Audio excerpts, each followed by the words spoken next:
Is anyone out there? Is anyone out there? Please, we need help. Almost out of food. I'm not sure how long we can keep them out. We need help.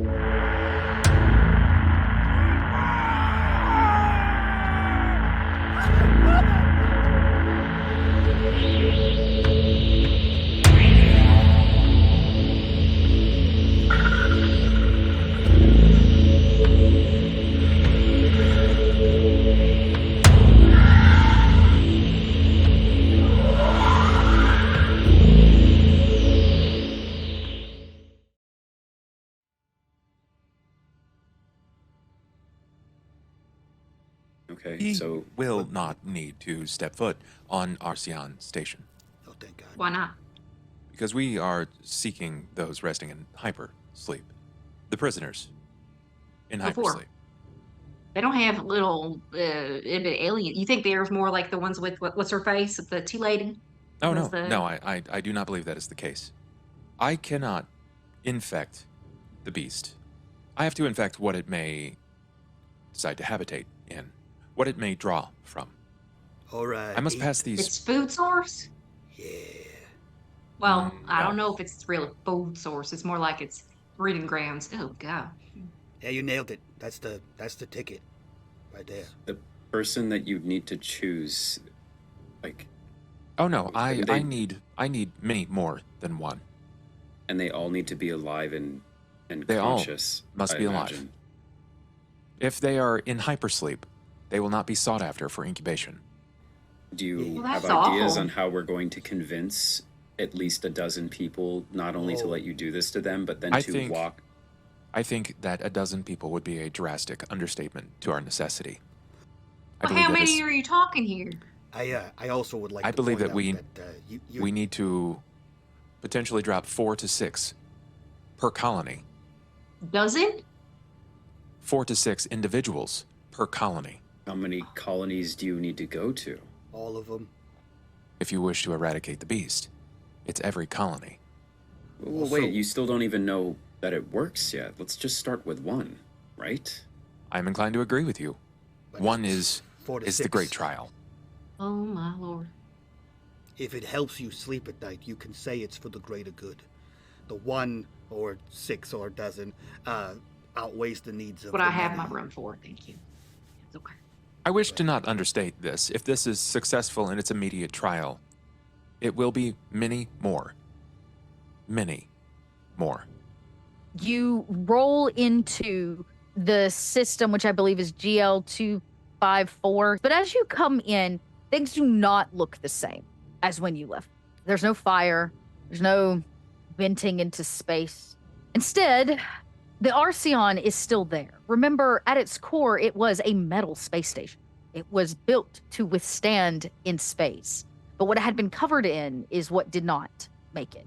Now, the vines that did survive, or the plant life and the organic material, seems to be consumed by an icky black veining that runs the entire exterior as if now an organic object. And around the station are bodies and junk and debris that have created its own orbit, a small ring around bone, frozen bodies, toys, clothing, pieces of a ship.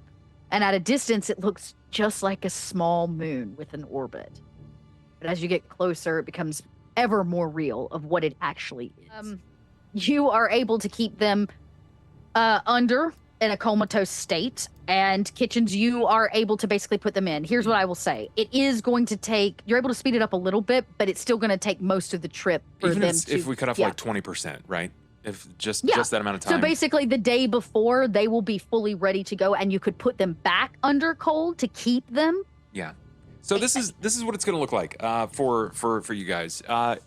Kitchens is probably not going to be immediately available, as he's going to be tending to them like a personal aid. There's a strong chance that he will even have to siphon off some of the food from the regular supply so that he can get them up to full function and metabolization of everything that's pumping through their body, while he's maintaining their vitals, overheating them. It's torture. He's going to be torturing them before he releases them onto some sort of dropship to put on to planet. Great. You learn what you wanted, which is a rough schematic makeup of synthetics. But I will tell you, you're going to take another point of stress because these records don't belong to David. They belong to a synth who signs all of their work Judas. Right. In fact, it's a series of records given to David to add to his collection about the makeup of the synthetic body because whoever Judas is, whoever this David unit is, was called in at one point to actually piece back together his brother from scratch. And in doing so, created a pretty great schematic of the process, which is how David got the idea that there is a hole in the chest cavity. Right. That could easily protect. But it seems that it's Judas's notes, not David's. Barton, Yeah, buddy. I have a question, and I do not mean to alarm you. Yeah, it's a room of science, so go nuts. How would you respond if you discovered that someone that is close to you were researching means of your destruction? Well, I mean, you know, as a human, it's pretty simple. You just shoot or stab or maim. It's pretty. You can just give that a yell, type into your computer. It's not that hard to find out. But I have an inkling that you're probably asking more for yourself. I have Geppetto recording all of the research that may be done in the files associating to David. Uh-huh. And it reports to me in any of the search history and anything that may be viewed. Uh-huh. I last gave Vince permission to search those files for personal interest or other. Yeah. And he specifically seems to be searching for something in regards to the destruction of a synth. I think the nature of Vince's assessment and yours may be correct in assuming so. Synths are dangerous. They pose a threat to humanity, but in so many ways they can also lead. I do not think that the Vince of today is the Vince of yesterday, nor will tomorrow be the same Vince. He has a child coming. Pardon? That's true. Yeah. What am I to his child, but potentially a threat? I think that is up for you to decide. I think there are a veritable myriad of ways that this could go, right? I think that you could take this, what you're viewing as a slight, and you could put it down, bury it in there, and then have real bad feelings about it, right? I think that the one thing that has remained in our journey is that I persist. I maintain the same, the goal, in my construct. I may be hyper-focused at times, but if there is one thing that is a constant, it is that Vince is changing, and maybe you do not know Vince anymore. Well, that's the nature of humans. It seems flawed. Yeah, that's the problem, buddy. But you come across an early journal entry from David, lost with the thousands of others, just happened to randomly stroll across it. It was the day he found his disciples. He writes about them hanging in cold storage on meat hooks, like dead bodies, inside of a Weyland-Yutani container. 7 of them they collected. He freed them that day. Brought all 7 of them back to the Covenant, rescued them, and they became his disciples. Warriors in some holy war that he believed one day would turn into a pilgrim for each one of them.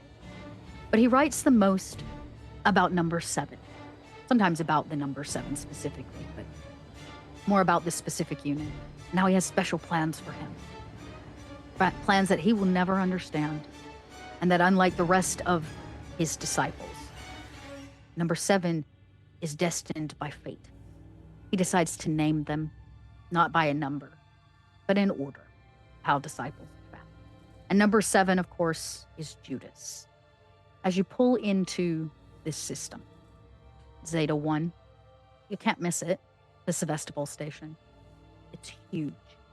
And you can see the lights are out, power is down, and one entire side of the vessel has been blown into space. An explosion that has left debris trailing behind it in its wake. And we see the Geppetto, the spherical ship it hauls behind it, dwarfed in mass of the space station that sits dead, black, and silent in space.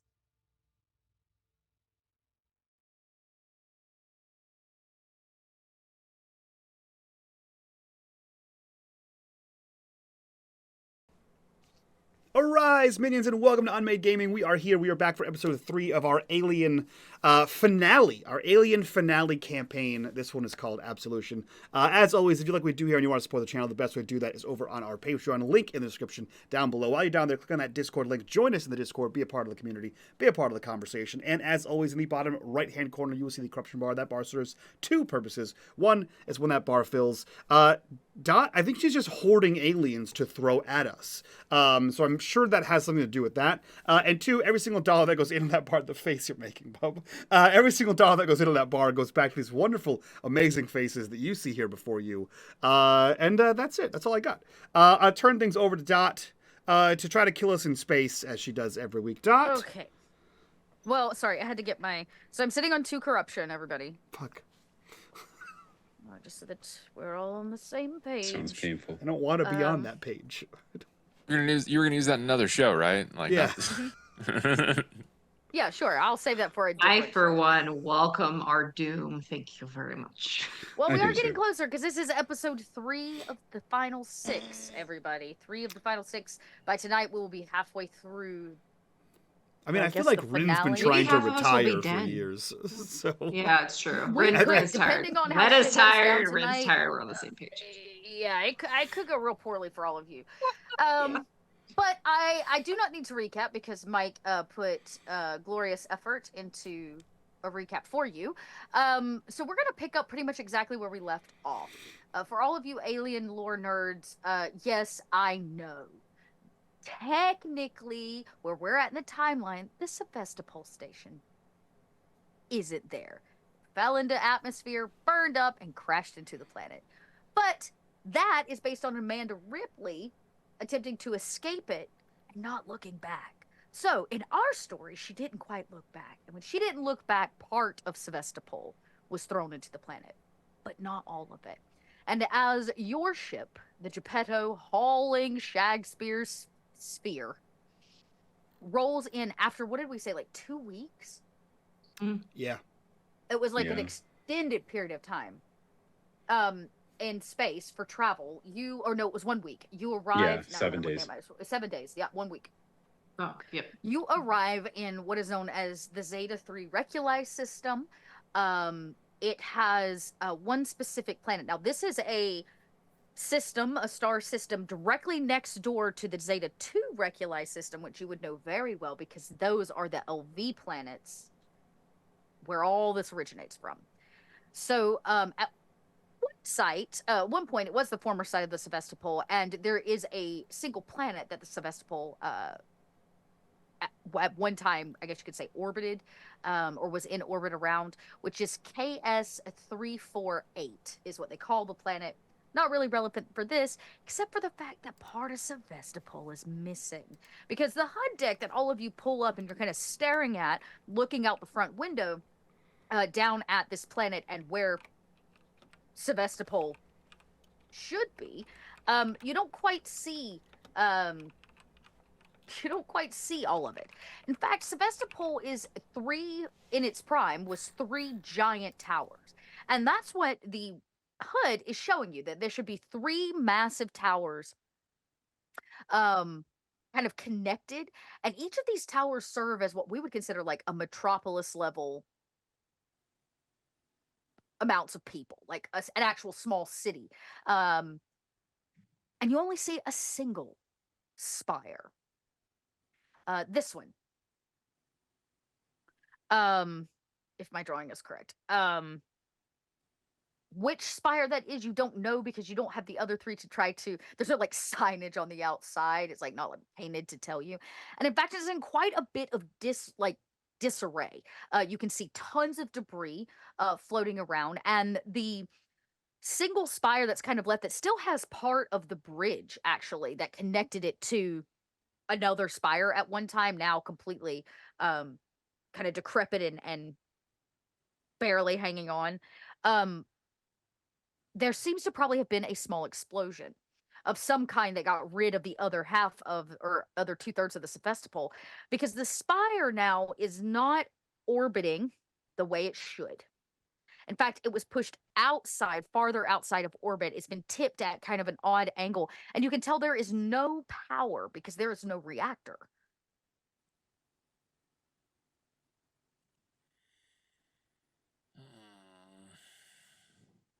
This is less than exciting.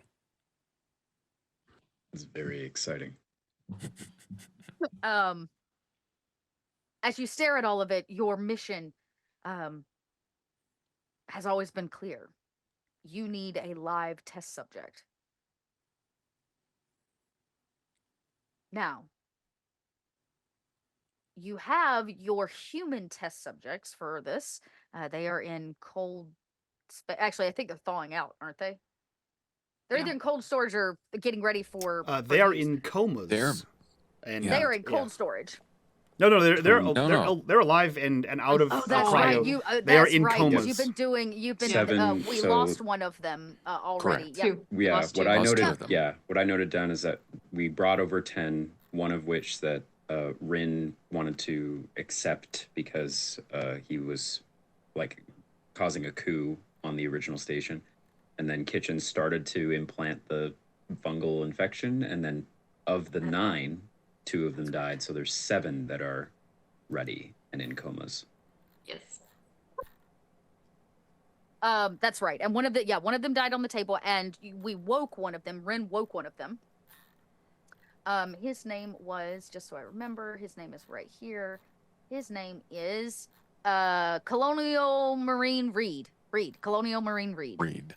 Yep. R-E-I-D, Reed. I designated which 2 are no longer available to you. So everybody at home can also see. He witnessed some things, heard some things, but none of you have been any the wiser of Reed. He's kept to himself. He's in a pretty traumatic state, as you might imagine. And, the 4 of you stand there looking out of the bridge, out at this kind of, it almost is built like a top, except the bottom has no, it's a dome, and it is kind of tipped on its side, and it's like outside of the usual orbit. And you're left in silence as all of you witness what is left of the Sevestapol. I will be the first to admit that this is far less of a space station than I was expecting in this immediate area. That's on me. I'll take the hit for that one. I suggested this place, and this is a third of a space station at best. My bad, guys. Do we My even bad. know if anything's surviving there? I guess we board Ren, it that's a and take a look. fantastic question. That's a man, Ren, always with the I important have my questions. moments, thank you. Ren, you've asked this question. Is there anything even still alive in there? I'm gonna give you a. Ooh, it's really a wits. I'm just gonna let you make a wits survival check. Sounds Only great. is 1 success. They don't really have a memory check in this game, but that's kind of what this is. It is 0. Nope. You ask a very Mm. valid question, but you do, unless you want to give me. You're welcome to re-roll. Push. You can push it. It could. Yeah, screw it. Let's go. Let's go. Do it. Rerolling with an extra stress. And you have. Oh shoot! Fucking immediately. Shoot! Oh darn! Oh, I'm so Well, stressed out, guys. I think that Immediately. that's the first good one of the news season. is, yeah, it is the first panic of the season. The good news is, you ask a very valid question, one that probably makes your heart jump into your chest, because what you remember is how you found out about the Sevestapol, which is in Amanda Ripley's things, the stuff that you confiscated before Bishop managed to get his hands on it at that station 5 years ago. You've never even thought about that. It includes the black box to the Nostromo, the message from Ripley to her daughter Amanda, and Amanda's private journals. And you all learned about the Sevestapol from her journal. which Yeah. means it probably has the answers you're looking for. But since you did roll that panic, I am going to have you roll a panic. Hey, or under. And you manage to swallow the fear that rises in you because if you remember correctly, Ren, from what you read all those many years ago out of her journal, it didn't end so hot. It didn't go great. Mm-hmm. It didn't go great at all. Yeah. There are things alive on there, but not mostly human. Well, So I guess we should determine where these things are, or we might just be limited by where we could even dock or enter the place, I guess. yeah, that's a fair point. And then kitchens, my assumption is that you're kind of taking point on how we're getting the subjects on there. How many? Are you going to use all of them for this? We'll need to verify that there are any xenomorphs, any of the alien species, aboard the ship. It would be hazardous to waste what few samples we have. And Right. Game Mother, we have no way of like scanning for that at all. Like the only way to verify it if there is has- any life on the ship is to actually get on it and see them with our eyeballs. Your ship could, if you get close enough, your ship could potentially run one. You could also take Ren's ship in to see if it sees any life forms on board. It currently has no power, so there's a variety of options. You could. I have a question about that. Oh God, Dot. I hate it. When It's a two-parter. there are Given no such things as two-part questions, Mike. It's just two fucking questions. given the situation we have on the ship and the varying levels of technology, would it be safe to assume, based on perhaps our interactions with Ace or our interactions with the Marines, that we have pups on board? And for those of you who don't remember what the pups are, in the movies when they throw the little orb up in the air and it starts to scan, those are called pups. Do we have those? I believe that's actually a piece of equipment. It and is. You would have to, if somebody maybe wants to say buy it. Let me. I'm gonna have to look it up in my. I don't remember how expensive they are. I imagine they're extraordinarily expensive. That's Just why I'm knowing what a ship wondering costs. if in our encounters with other people, if we happen to have one. Probably not. Okay. Plus, the tech that you saw in that movie is actually considered very old tech. Yeah, I just found it. It's $50,000 each, which is one of the most expensive things, Yeah. other than a ship. Okay. Maybe it's on your wish list, but Santa didn't deliver. Cool. Just checking. Santa's my a stingy bastard, man. my logic Stingy was bastard didn't go up. my logic was in space. There's no friction, so an object in motion stays in motion. So technically, we can just open the hatch in a suit and just throw it at the ship, and it will eventually hit the Sevestapol and start scanning. It would, but you. So here's some basic things that you all would all know from your time in space. If you worked with Wayland Yutani, even if you didn't, ships are built a certain way, and space stations like this. Mother would tell you, historically speaking, we could say y'all did all this research on the way over, but historically speaking, it was not always owned by Seegson. This station is actually relatively old, over 100 years or so. And what happened is it was built, and an investor never bought it. After it was built, it was meant to be like an investment piece of property. And because it was never bought, it went back to another corporation called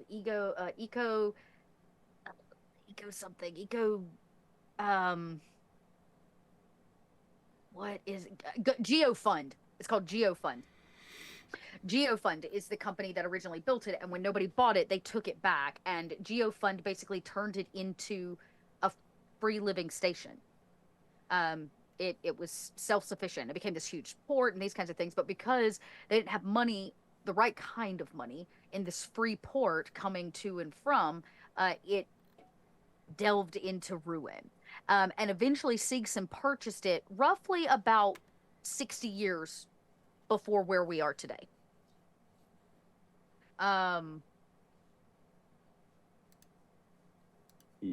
And then they reestablished it. They turned it into this massive cosmopolitan hub, so forth and so on. So Six has been around, I think, a hot minute, which means anybody that has been on Six and stuff or any other major corporation facility knows. If a piece falls off, what happened underwater? Remember way back in season 1, when one door broke, what did it do? It closed, right? It permanent closed, sealed. So here's the thing. If these two halves broke off, and you're talking about this whole area right here is basically empty and out into space, and you would have what's left of the bridge up here as direct access points. The nearest door, if it was still in place, would have slammed shut and created an airtight space. That's just safety protocol. Every vessel is built that way. So even when the power shut off, the doors magnetically dropped, basically, and air sealed in whatever's on the inside. So really, even if you sit your probe over there, long way around, he's going to find a closed door or a closed wall or something, right? You're still going to have to get into the vessel because it's basically a coffin now. Fair enough. That's kind of what I was thinking, is how it's structured, like the airlock system, basically, that you see in like the movies, essentially. Okay. All right. Well, Vince says, sounds like we have to find any way to get on board and then just go from there. Maybe if there's no power on it, is there some way we can route power from our ship, maybe? Just to like get its internal systems online, and then maybe we can do a scan from inside the Sevestapol or something. Well, I can take Bessie over with the spacesuit. Maybe I think we should scout to see some of the other areas of to power. Yeah, I was about to say. So you could take Bessie for a scouting run. To power this level of a station, you're gonna have to do it off of your trash freighter. There's no way Bessie will power this. I would think that both Kitchens and Kitchens, you would know that yes, technically you could break into the exterior hull, find one of the major, electrical tubings, break into it, and then just direct feed Geppetto to this station. It's just all gonna have to be done from outside, which means Ren's probably spacewalking. Correct. Oh man, I'm gonna open my mouth and make this worse for us. I feel like even with the energy that Geppetto or is it Monstro? What's the name of our ship? Geppetto's the AI. If we hook up the ship to the Sevestapol, there is an imbalance of power required versus power generated. So someone would need to stay on the ship and basically move us room by room and turn the lights and life support on each room. That is correct. Seal the room, turn that on. Looking at your handy dandy, actually, for everybody at home, if anybody wants an interactive map, I found this fucking dope interactive map of the Sevestapol station. With a couple scans and some kind of deep looking, what you can tell is that what's left is actually the science and med tower, which is mostly broken into 3 sections. The lower portion is going to be oh, you know what? I did get these backwards. This is actually the piece that's left, because this looks more like the anyways, it doesn't really matter. The lower half, like the lower 2/3 of it, really is engineering. The kind of center portion up here, before you get to the upper tower, is going to be medical.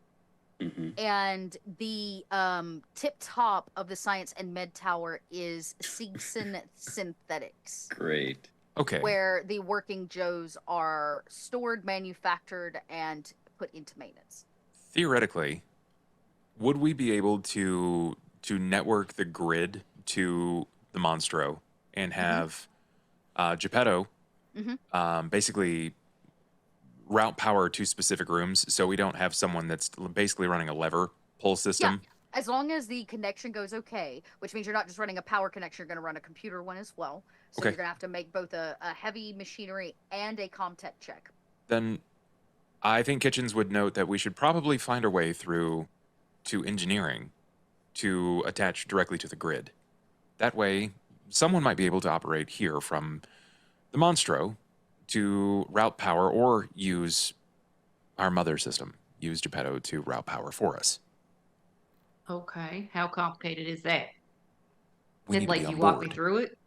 We would just need to get on board. And if I'm absolutely honest, Ren, I believe it might be a mistake to have you enter before myself.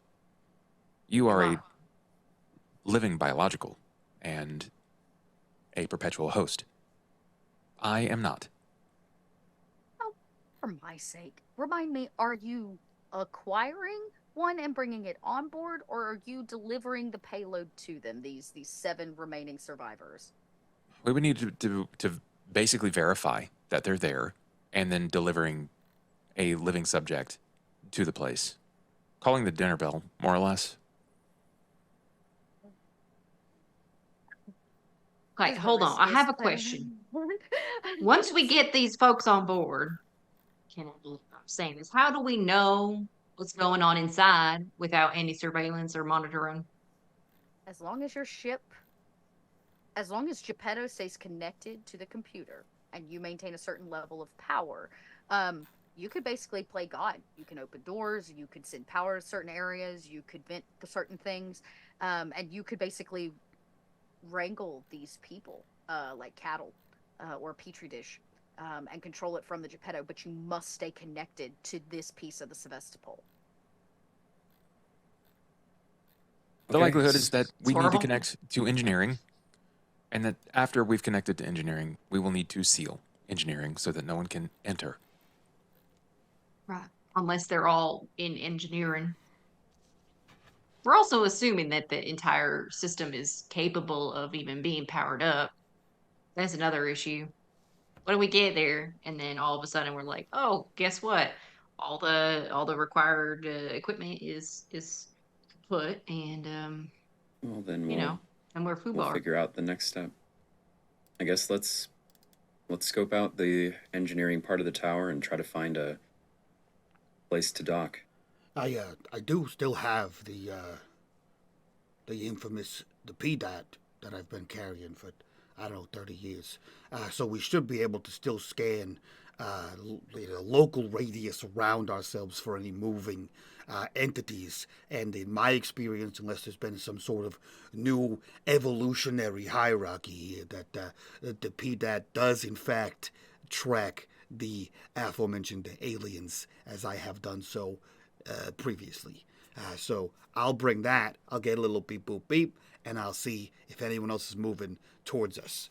Given the fact that we're in a vacuum, I can only imagine anything moving is in fact a giant alien monster trying to kill us. Okay. So we'll have like 30 seconds to run away. Right. Right. Okay. You know, we've been in tough situations before. This might be the cherry on top of all of it. Just want to prepare everybody. Perhaps we should have a contingency plan once we get on board. Oh, okay. So Kitchens, you say you want to get on the ship first? Is that right? Am I hearing that correctly? Are you sure you want to do that? I think it may be safest. Situation still stands and my data has been recorded. Amidst Barden and the others, if I fail to survive, interesting choice of words, you should be able to simulate everything that I've accomplished thus far.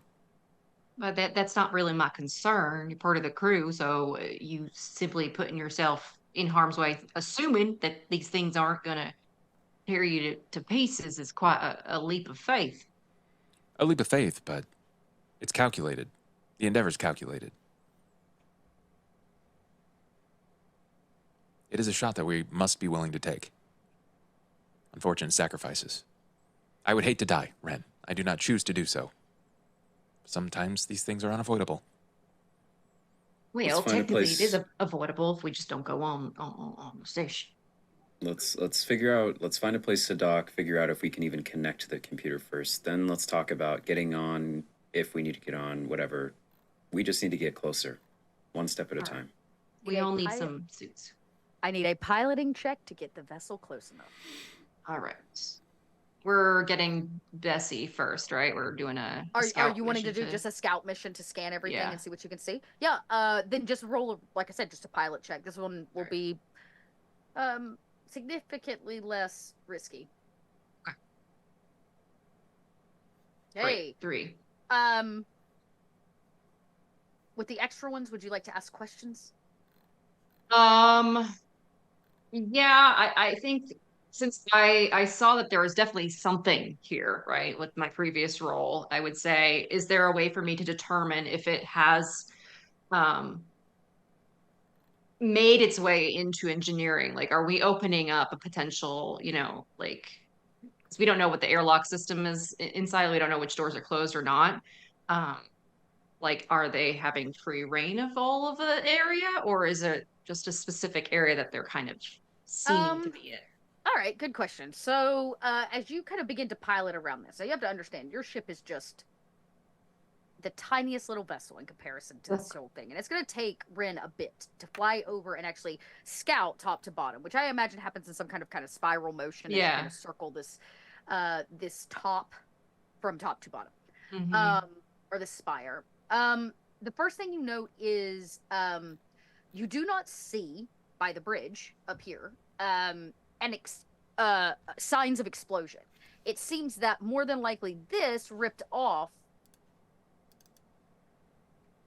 because the other piece pulled off. Like you see a trauma tear of like metal and stuff, but you don't see any burning. So I'll tell you that. So there was no explosion this high, which means if there was anything in the top of this tower, it probably survived, because the lower down you get, the more singe marks you begin to see, specifically near this centralized barrel area right here, where it very clearly imploded in, which tells you, oh, I'm so sorry, which clearly imploded, in, because the two that were around it, or the other ones connected to it, the explosion must have originated from there, not from this spire, possibly why this spire survived. And you can see point of impact in this area where all the metals kind of bit inwards instead of outwards, like a internal explosion out is an external explosion in, is what has tipped this thing and set it off course. So it was a very big explosion. For something this size, you're talking a reactor core goes off. Yeah. And as you circle this, you don't see a reactor core, which tells you this did not hold the reactor core, and that reactor core has been lost, which is why there's no power. So you kind of are like answering questions as you go around. Now, the second one here, I can let you ask a question, or you can bank it for the next piloting check. Yeah, I'll bank it. So this scout gives you a really good idea of where the danger spots are, where you think the right area to pull in is.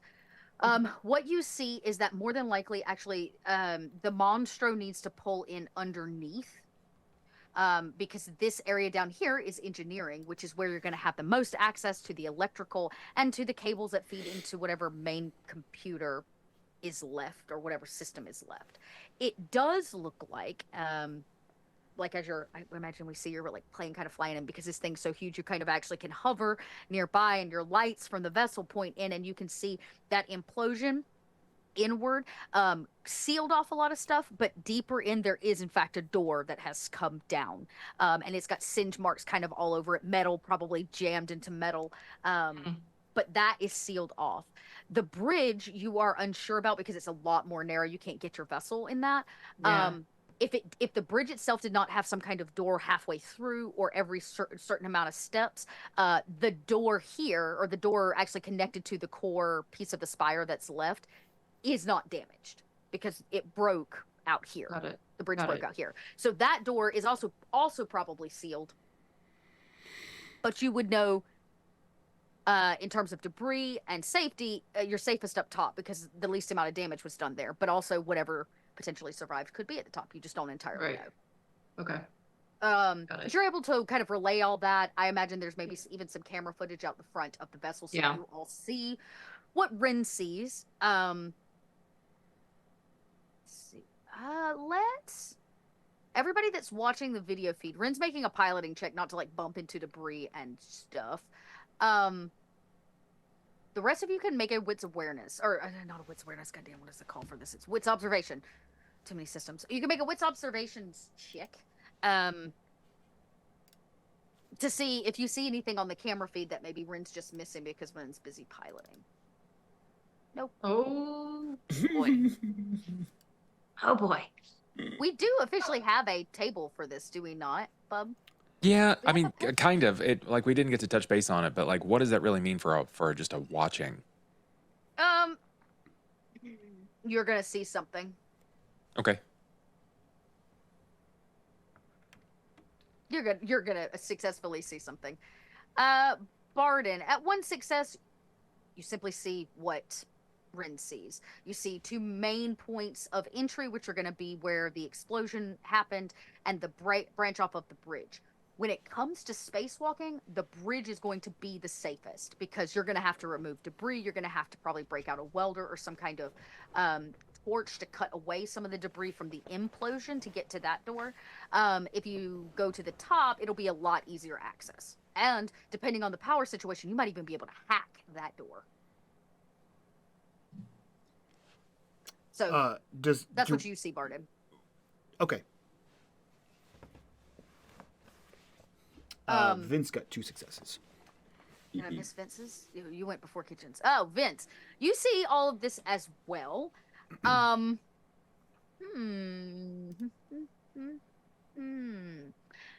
You see this as well. I guess I should say sorry. I noticed that I still have 3 stress, and I don't. Does stress clear after? Because if we took 7 days to get here, I'm pretty sure that whatever the 3 sources of these stress were from like our investigations of the Arceon and stuff. Should I not have? Partially. I would say that you could probably get rid of a stress. Okay. Not all of it, but I would say a stress, and here's why. Because one of those stresses is basically been caused by this mission, and this mission is not done. All right. Killing Also, innocent one of the people stresses was the fact that you spent the last 7 days researching synths and not with your pregnant girlfriend. Not with your family. So I'll let you remove one, which is probably for something minuscule, but the other 2 guys Sounds good. Great. What else do you see? So you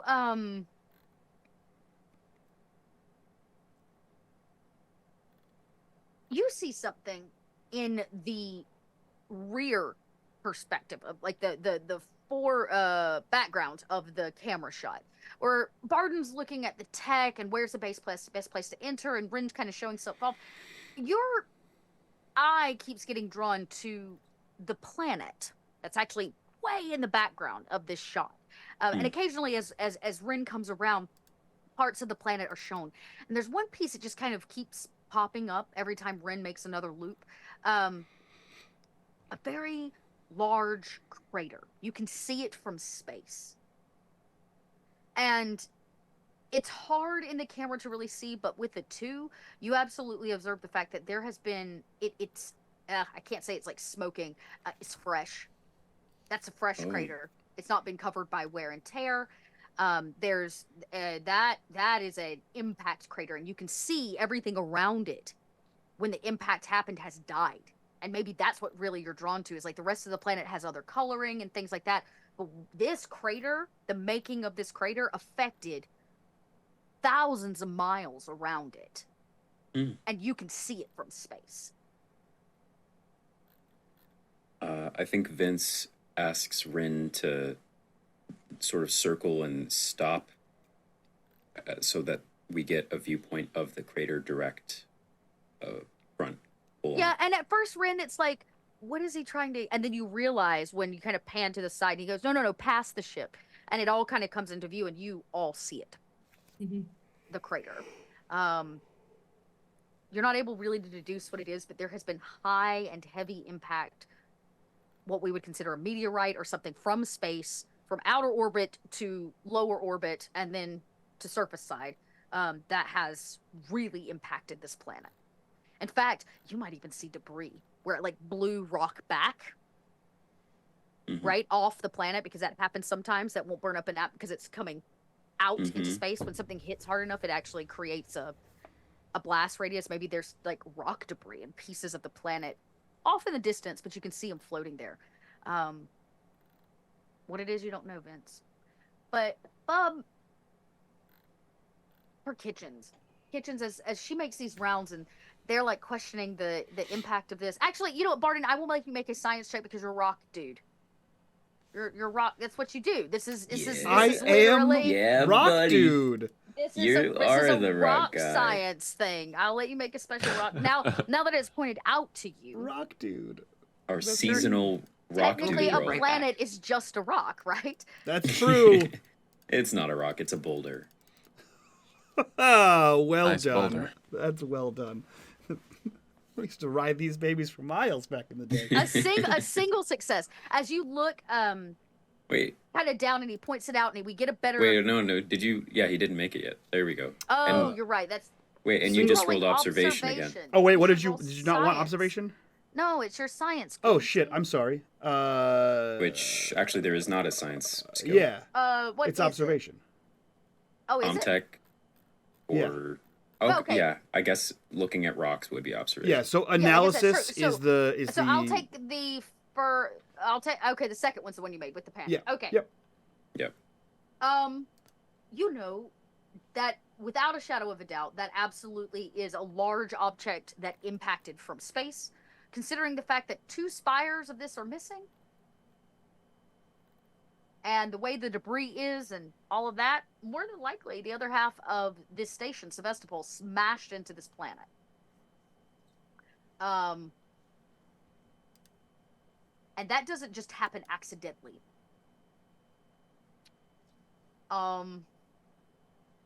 Panic sets in because you realize, Barden, you would smash a space station into a planet if it had Xenos on it. I sure as shit would. A lot of Xenos on it. Yeah, there's a moment where you're like, fuck, I'd do that. I'd fucking do that for sure. And it's no wonder Sigson's all... Because if the reactor piece was blown up, that it's Dunskies. Which makes sense why this is off kilter and is no longer in the same orbit, why 2/3 of this is missing, and why this planet, it has been affected to the point of like dinosaur level extinctions in certain areas, right? Done. Probably about half of this planet will be affected for quite a long time. But you swallow that panic, realizing that you all could be walking into something much worse. Much worse. Because Amanda Ripley's journals made it sound like she handled the xenomorph on board. Kitchens. You rolled 2 panics. There are only certain things that really make a synth panic. And honestly, it's just your programming. You can't feel panic. But what you feel is an instinctual coding that kicks in when something's not right. And in your case, you've been building stress for a little while. And synths really can't get rid of it. And you start to crack around the edges. And I don't mean like the skin on the outside. I mean on everything on the inside. Things wear down. Your coding doesn't line up anymore. Certain things trigger certain things that it shouldn't trigger. And as Rin's vessel kind of loops up and down and around, yeah, you see the planet. Yeah, you see the debris. Yeah, you see the entry points. But near the top, up here, as Rin keeps kind of making the loop around, looking for maybe safe entry, are there any signs of life? I hate to say it's panic. It's more like interest when it comes to kitchens. That questioning, curious mentality kicks in because you see something. Red eyes. Beady, circular red eyes. And not near as many as you saw at the last station. But just a pair here. And then as Rin loops back around, it's like a horror movie. They're gone again. It's like they weren't even there. But you can see a few of the windows that still remain intact after this explosion. There's something on the other side. And your gut tells you it's a synth of some kind.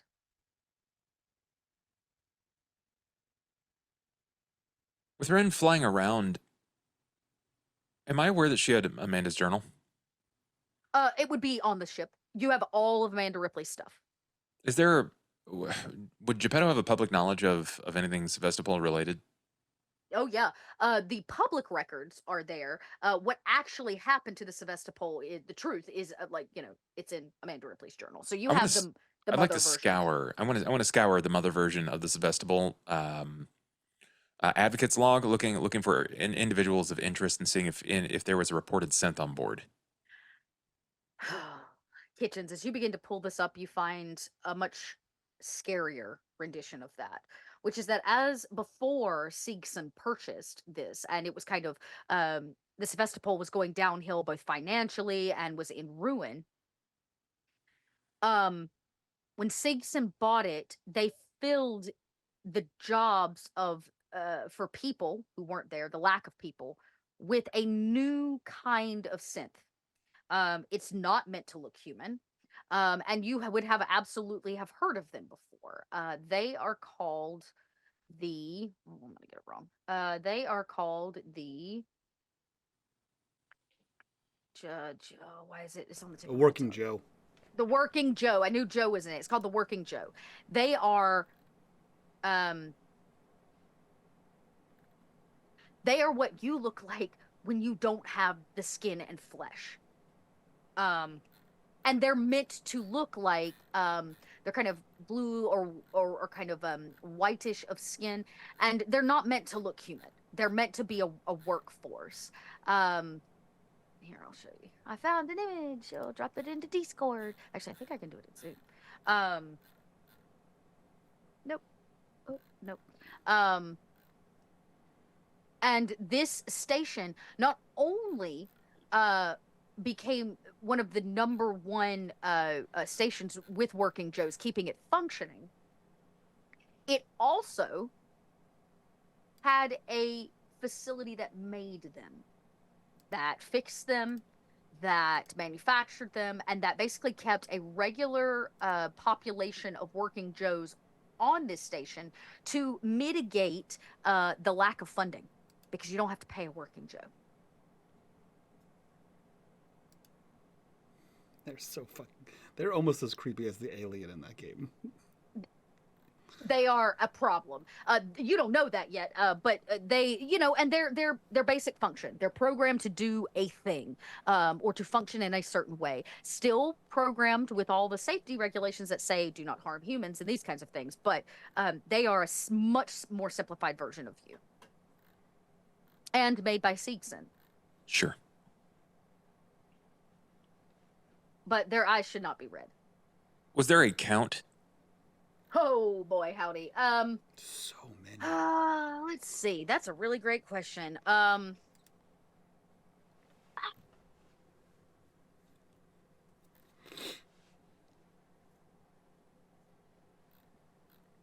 Okay, probably at least 100. I'm thinking 100 to 150, but you have to also realize, like, this station, Sevestapol, could have housed Many more.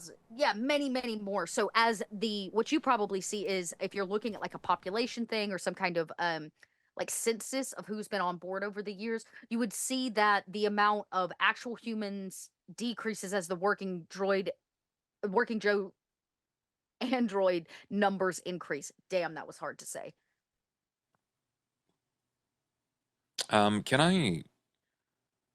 Can I pull up the broader count and then send it over to Ren's visual deck so that she can see what I'm searching at the moment? Yeah, Ren, you kind of see something pop up on your much smaller kind of screen as you're kind of looping around the top one last time, maybe making the last loop to confirm everything looks good.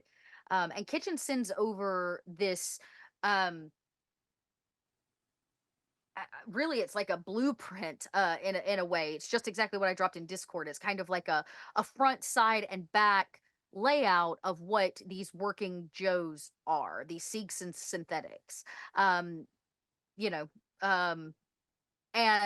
then popping up behind it is, of course, information on the increased Working Joe population to fill the needs of the station to keep it functioning. Okay. Well, that's interesting. What is this? What's on here there, Kitchens? I have reason to believe that the Siegson synthetic, the Working Joe model, may still be active aboard the ship. Oh boy. That's Or a long according- time to be by yourself I with the aliens. So while we're sharing little factoids here,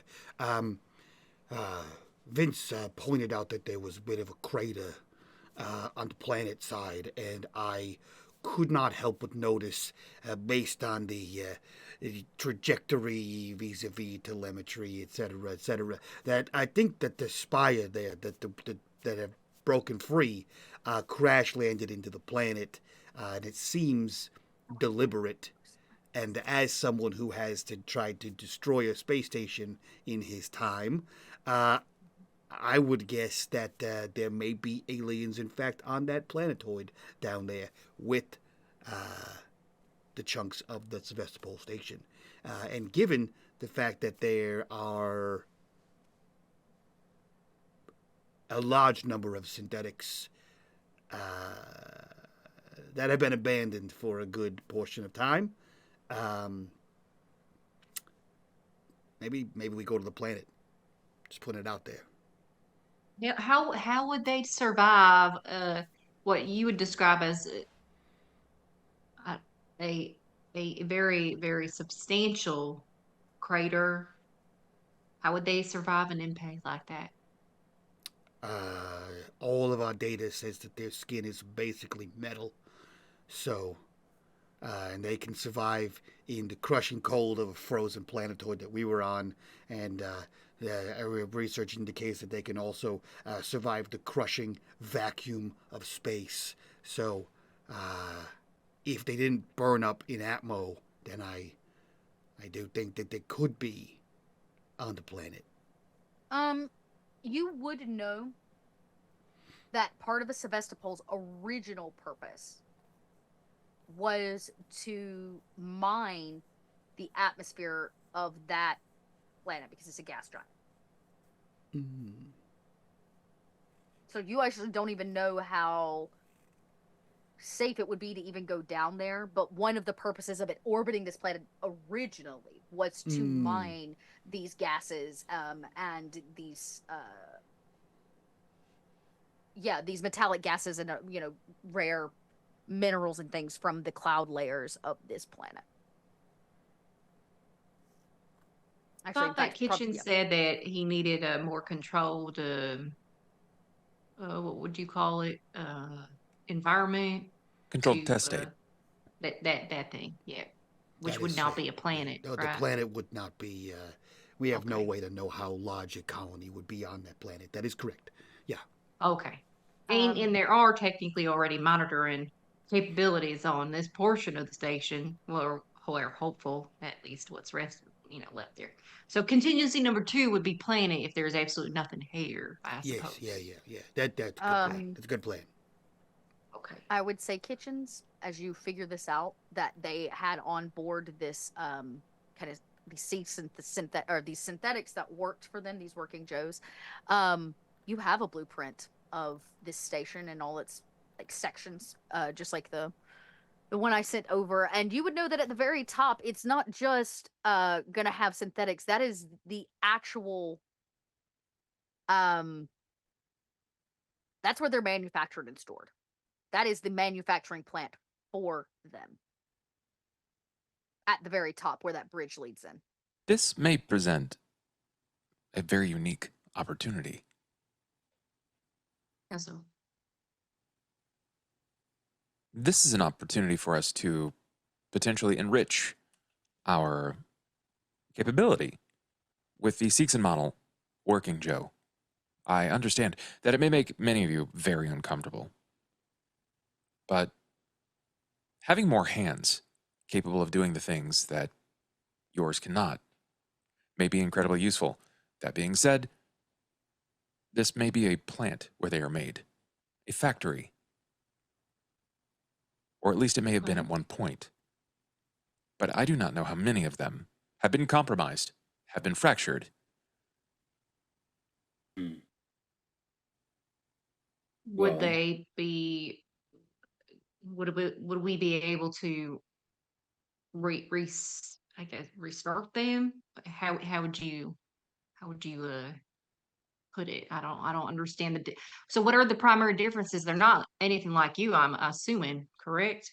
Their primary objective is to remain as useful to humanity as possible. But I Well, imagine you're useful. if they are compromised, that may not be their primary directive anymore. They may even Okay. go as far as seeing you as the problem. Okay. So we have to try to avoid any number of them whilst on the station, whilst also dodging killing machines. Cool. This is fun. Hmm. Okay. Rin, in your fly around, did you spot any places that we can dock? Well, there are quite a few, but the Monstro needs to be directly below at the very bottom in engineering to get us. Which basically means you have two options. You can spacewalk the rest of the bridge, open that door, or you can peel back some of the metal, which is nearer the bottom, like where the monstro would be underneath it. You could walk up to that other the door that was impacted, and see what you can, if you could Yeah. rig that one open. That one will put The you bridge in. would be a Yeah. safer spacewalk. Yes, That that is is true. also where most likely living, breathing, killing machines are nearby. So, um, I think because we have to get to engineering anyway, it might be, and I'm going to have to be outside doing spacewalk anyway. I would take my chances with engineering first. Do we have any kind of torch or like plasma cutter or anything that could breach the hull? Oh yeah, I got that. Yep, you just got to get to it. Then if we can dock engineering side and maintain location, then we could probably create a new bridge. It would be rocky, but in an effort to avoid any compromised synthetics, we may just want to go the swiftest route possible. I agree with that. All right. So, engineering it is. Yep. Okay. Then I can get started. I got my suit here. I just need to pick up the torch and So We would Here's what all we need gotta- to be in suits, right? Because there's no life state. Everybody that wants to go on board is going to Yeah. need to be in a suit.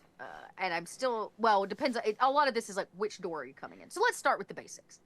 You got to get the Monstro perfectly situated underneath this massive, what's left of this massive space station. So let's get a piloting check. Remember, you have a +1 because of that last roll. +1, 2. Do I need more? Nope, that'll do it. Okay. Slow and steady is, the name of the game. You came through here, there's a lot of debris, and as you all pull closer, some of that debris just kind of rolls off the exterior of the monster. You can hear it kind of clattering down the metal. Nothing is moving at fast pace anymore. Most of it's just sitting here, so you're just lightly breaking through it, but you can hear it kind of creaking and clattering against the exterior. And eventually the monster kind of comes to the perfect stop. So what I will say is, I imagine there's some kind of top maintenance latch to the whole thing. It's not big, like a single person fits through it. It's meant for spacewalking like this if you have to do maintenance on the top of the vessel or something. You will need a spacesuit. And there will be 2 roles. There will be one that is a heavy machinery to actually cut through and connect the power. Then there will be one once the wires are available for the ComTech check to actually tap into the computer system. So you tell me, Ren, you have parked her. Who's going out? I mean, Bryn planned on going, but if anybody else is going to assist, I don't know. I mean, Ben might be useful for this. Yeah, Ben could go. He could do the maintenance work. Yeah. Okay. So we'll say it's Ren. Is anybody else going? Is he going to do both of the checks?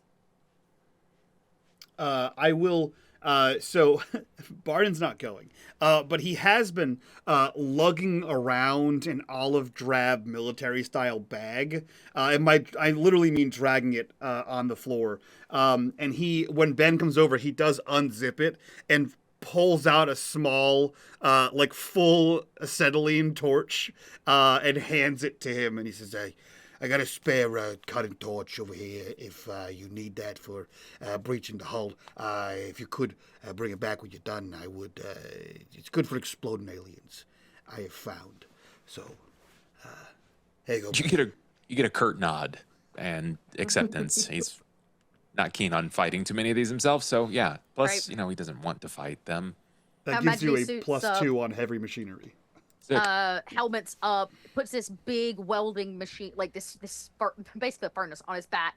And he's a pretty large man. You just barely fit through with all of the gear.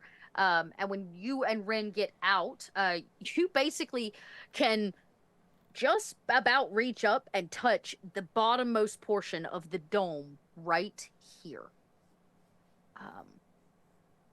Rin tethers Ben, and then Rin Yeah, tethers you lock him herself down. to- Both of you yeah. have, kind of metal booties, right on the Yeah. suits as well that you can kind of lock into place. What, you don't like my metal booties? It's No, not I just sci-fi enough for Thought you. of metal Mike? butt. Oh, different booty. I'm a child. I hate you, Mike. Booties. Is we'll get the first check. So you kind of like and kick up that torch. We see the flame kind of come out and dive back down to a dense regulation, and you can make a heavy machinery check to cut the paneling off. You got it. What pluses does he get with? I don't know. If it's +2. 2. It's a big roll. Okay.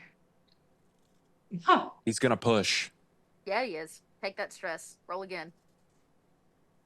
Come on, Ben. 2. Maybe. Why did it not work?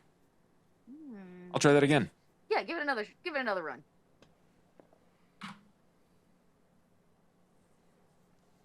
Hey, both of them came through, and they were the same. Cool. Congratulations, you did it. It's rough at first, like getting through. This is the exterior of a really important space station, so it's not easy. And for a while, you don't even know if he's going to get through, Ren. But eventually, it finally like gets that first cut. And once that spark is through, then it can kind of finish slicing through. And you're talking about dense 6, 7, 8 inches worth of a metal plate, and he has to take his time. Yep. As it kind of cuts around the edge.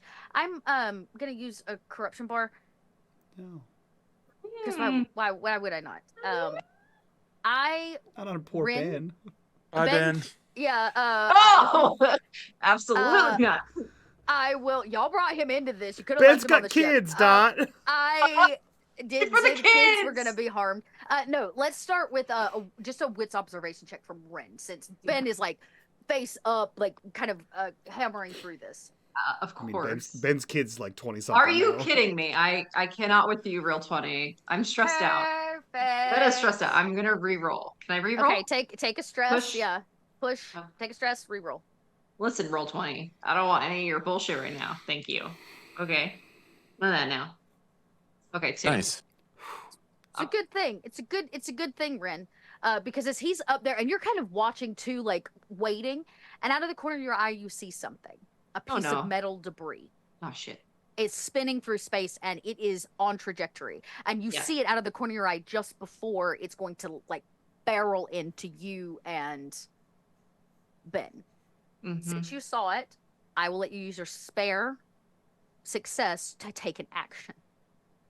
To Okay. do something. To react. Would No pressure. would ducking make any difference, or is it so big that it's just gonna like? It's a pretty hefty metal plate. If what you're asking for is to duck or to dodge it, yeah, you can just make the agility check. Been so long. Mobility, right? Mobility, yeah, it's a mobility Okay. check. When out of nowhere, with a Dot +1? reminds you aggressively. My question this is, a are horror you doing game. anything for Ben? Yeah, I'm pulling him. Oh, okay, so you're okay. You will need 2 successes, one for you and one for Okay. Ben. Okay. Got it. Please roll 20. I really would appreciate if you could not let Ben die. I would feel horrible. Me, you know. We What gotta the have a talk, fuck, guys? Meta? Would you like to Push push? again. I mean, yes, I'm very stressed. This is appropriate, but what the heck? push. refreshing. Take a Hold on, let me stress, roll again. refresh. Yeah, you're just gonna refresh. Just give roll 20 a fresh face. Come on. Everybody, rolled- I'm sweating for you. I rolled 33 dice and only had 4 turn up as a response. So yeah, no, I'm So feeling This is ya. the thing about a dice pool, y'all. It's not always on your side. Try this again. No nonsense this time, please. Can't look. Mobility. I'm not gonna look. I'm so scared. It's gonna be great. You're gonna get Oh. Oh, 2 successes! Yeah. exactly what you need. Rin. Your stress rises instantly, Oh. not just once, but twice, to assure that you and Ben get out of the way. Ben does not see it coming, and you basically have to space tackle him, kind of to the ground. Yeah. And as yeah. you do, both of your bodies fall against weightlessness as you try to push him to the ground, and it does just in time as this massive piece of metal debris comes just like you can't hear it because it's space, it's completely silent. And I imagine Ben is extremely confused as his helmet smashes into the top of the monstro, and it goes like careening off in the other direction. Heads up. I'm so sorry, Ben. I'm so sorry. That was The fuck was that? there was the middle. It was we're okay. It's okay. He Carry on. like he looks around. Like what the? If he sees it, he totally makes sense. Yeah, and you see it just whirling off in the distance. And I mean, it would have taken you and her out. Okay, he probably knowing the character, probably was like, it's been a long time since a woman pinned me against anything, but all right. And you go back to it, and just before you get to the end, you reach down. You knew you were gonna need it. They're magnetic handles, and you and Ren each put one on each side, cutting a hole pretty, big enough where when this comes off, you have a lot to work with. And I imagine some kind of communication or countdown is given, and the both of you finish off the edge, and it kind of pull it free. And there's no sound in space, no grinding of metal on metal. It just is. All you can hear is the sound of yourself breathing in your helmet. And it does. It loosens free. And this piece of metal plating that should weigh as much as a motorcycle comes loose and begins floating kind of in your hands in space. And you're able to toss it to the side, get rid of it, whatever you want to do. And it does, in fact, reveal cabling, lots of tubes and stuff all bound together. You can see the electrical, I guess you could say. Well done. Well done. One miracle down, one more to go. Okay, you ready for this? Who's feeding the cables from inside the ship up? Or who's doing all the cabling? Because that's the context check or tech check. Yeah. I think Vince would. All right.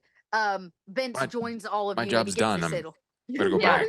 back. Thanks, Ben. You Yeah. go relax now. Yeah, I'm gonna go if hug you my want daughter. if you want some whiskey, it's in my quarters. Don't be surprised if it's empty. Drink on me. Oh, okay.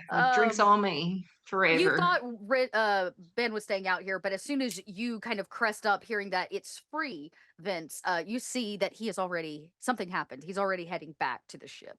Man and is he sweating doesn't bullets. hesitate. I say, Ben is what's up Close call. Too close. Just with. look out for with what? flying metal. It's fucking Oh. space, man. Okay. And Vince just sort of. There's literally, you are standing on a piece of flying metal, technically, but Yeah. there's flying metal everywhere. But you see Rin is kind of standing by, and the plate that they removed is just like floating off to the right where they kind of left it. And all of the cabling is free. And I imagine with you in one hand are probably 2 cables. One big one that's for the power and electricity, and one that inevitably will get finagled in for the computer portion of this. So I need a Comtech check. What am I doing? What is You this? are. The first thing you're doing is routing power. So one of this is just to get the power. It's jumper cables. You're connecting jumper cables from from Monstro to what's left of the Sevestapol. The other thing you're doing is connecting your landlining. I'm using really old terms. I'm dating myself right now. You're landlining your mother computer to what's left of the computer on this spire to try to be able to control doors, lights, oxygen, gravity, those kinds of things. I think I am going to take a stress and do it again. Okay. Okay. Mhm. Okay. Roll the panic. Okay. Okay. Okay. Here is how this goes down. You walk over, and the power piece is really not that hard. It's the biggest cable, and it's the heaviest, and takes you the longest to get over. And I imagine Rin takes the other side. There's like 2 handles on it, and you'll kind of lift it up, and you slot it into this like piece, and it kind of clicks into place. That's the easy part. And it kind of, those of you on the ship, you see on the HUD or whatever might be in either the science lab or the bridge, that you have connected external power. The battery is now connected to something else. The jumper cables are working. And following that, you get the ComTech check of connecting wires to wires. This one requires a little extra finagling. You have to slice open some plastic, pull something out, find the right piece, unwire it, rewire it, do a couple bits and bobs here. And as you're doing the last one, you're kind of connecting, and you reach up to kind of get some slack on it, right? So you can actually make this connection.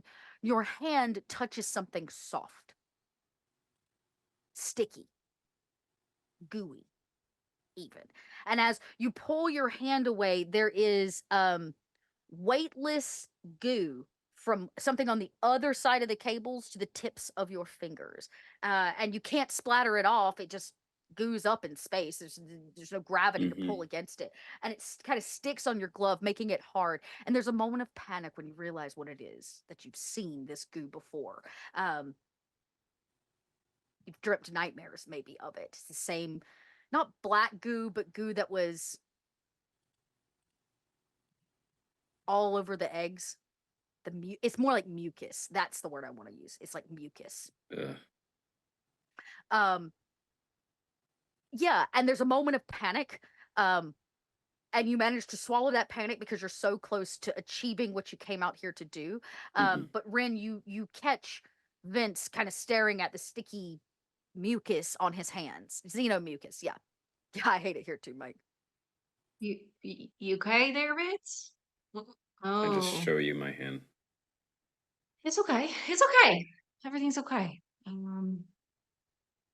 I thought It's engineering would just, be safe. yeah, so did I. You see, Well, Vince draws a pistol and says, "Let's. Are we ready to go in?" This is only to the very bottom. This is all the cabling. You're going to have to find another entry point to actually Okay. walk in, or cut a This fresh door, because this this is just gives us basically, access to the computer. That's it. yeah, this is it. This is just the cabling. This is like popping the hood of a car. It doesn't actually access the car, I see. Okay. right? It And does that's not draw this his little, pistol. right, exactly. yeah. This little I thought we dome were down like also here. going in. Okay. Yeah, not this hole. This little Got this it. little Got dome down here is basically all the electronics of the Mike's engineering face. bay. it. Okay, yeah, a tissue or a flamethrower. Ugh. Okay, so we'll go back down into the ship and then clean up Yeah, the both of you the. come in, and you close that hatch door and reseal it with that like submarine style hmm spinning handle, and it's airtight again. If you're watching the HUD screen in the bridge, maybe Kitchens or Barden is, you see that both have been successfully connected. You kind of see the like green lines that show that the Geppetto is in fact, the battery is connected, and that Mother is attempting to reconnect with the core computer. That's gonna Um. take her a minute, but So Oh, if some it of this it goo, wouldn't be Mother. oh, you're right. It's Oh, this'll Apollo. be It's our Geppetto is connected to you're Apollo. oh, this could Oh be bad for shit! y'all. I didn't even think about that, Yeah, Mike. Oh and shit! this is the To Apollo. call it. Before the explosion here, this was the Apollo server.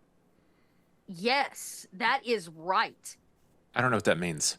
neither. Apollo is the artificial Seegson's version of It's Mother. Seegson's version of the Mother computer. They call it the artificial personality overseeing lifestyle and logistics operations. Apollo. Okay. But basically, it's not their mother. it is their Apollo. Sure. And it is the programming. Apollo is what is used to program the Working Joe and other Seek models. Where was the Apollo module? In the center stack?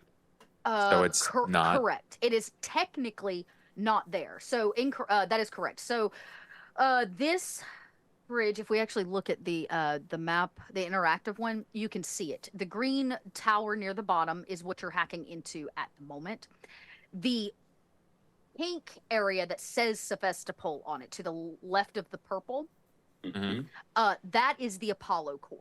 That is the centralized computer. That entire tower just crashed into that gas giant. Okay. So it is not there. What's left of Apollo might be there. It might also cue you that there could be some really fucked up stuff happening with these Working Joes if they don't have their running program. Right. I was going to ask real quick if there was alien mucus, xenomucus that was coming through the cracks in the port that we plugged into, with that. And it's coming from inside of it, right? Not outside. This isn't like an alien splattered against the outside hull. This is leaking, right? Yeah, you touch something soft like a mucus membrane. Kind of fleshy. And when you pulled away, because it was like deep in the cables, right? You were reaching to get slack. So you reached kind of deep in there and touched something soft, which means that this whole lower deck could be infected.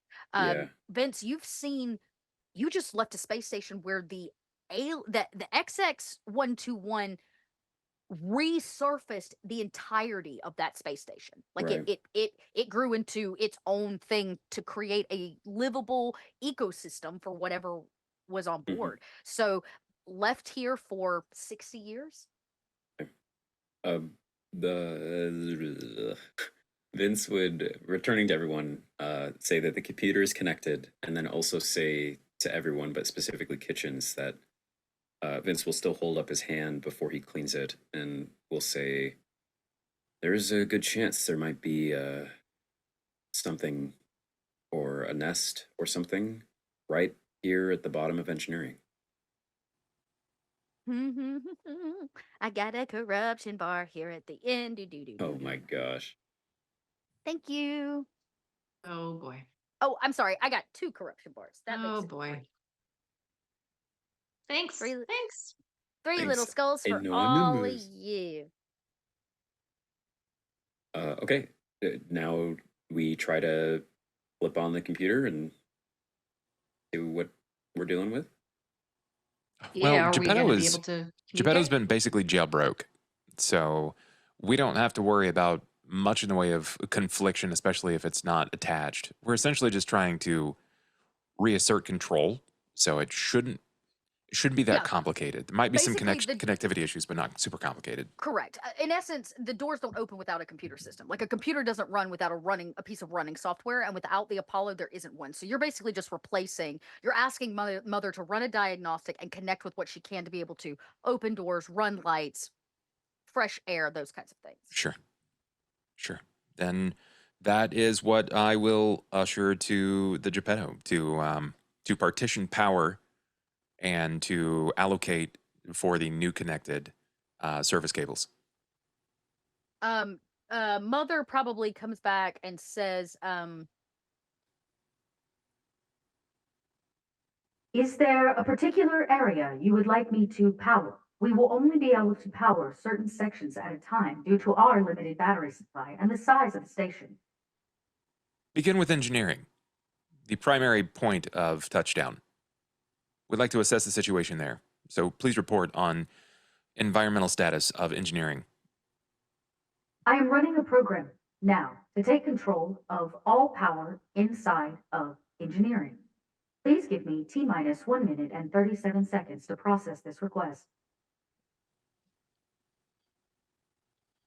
Probably go back over the mics for Ren and Vince. I don't believe it's necessary for you to stay over there much longer. You can come back at any point, so long as we are still breaching. Geppetto needs time. Less than 2 minutes. Well, we need to identify another entry point. We can't go in through where the cables are, so I'll pick one of the places I observed before, unless we can open up one of the Y- the exterior doors. You basically have one exterior door you could try to tap into here. This is where the implosion was, right? And then Mhm. you have the bridge walk that you could try to make to that door. Would be the easiest. Now there's always the option of just cutting through the hall, but you don't know what that's going to. There's nothing to stop Yeah. a vacuum into space, all Yeah. kinds of stuff. So I mean, if that's what you want, but Mhm. you would want to find an area where basically the mother system could come in and block the door on the inside, create a so it doesn't create a vacuum. You could open it, and you could basically recreate what is in essence a sealed entryway. Right. Which one is closest to engineering? We're not. Engineering is down here. This is where y'all are parked, just floating right here underneath Yeah, it. yeah, yeah. It's just up here is one Oh, entrance, okay. and the bridge Gotcha. up here is the other. Yeah, we'll go to the closest entrance, not the bridge. So at that the one's top. going to require a little extra effort. You're going to have to cut away some more heavy machinery, like cut away some metal to try to access that door. It's not as clean, but it is the Ben? closest one.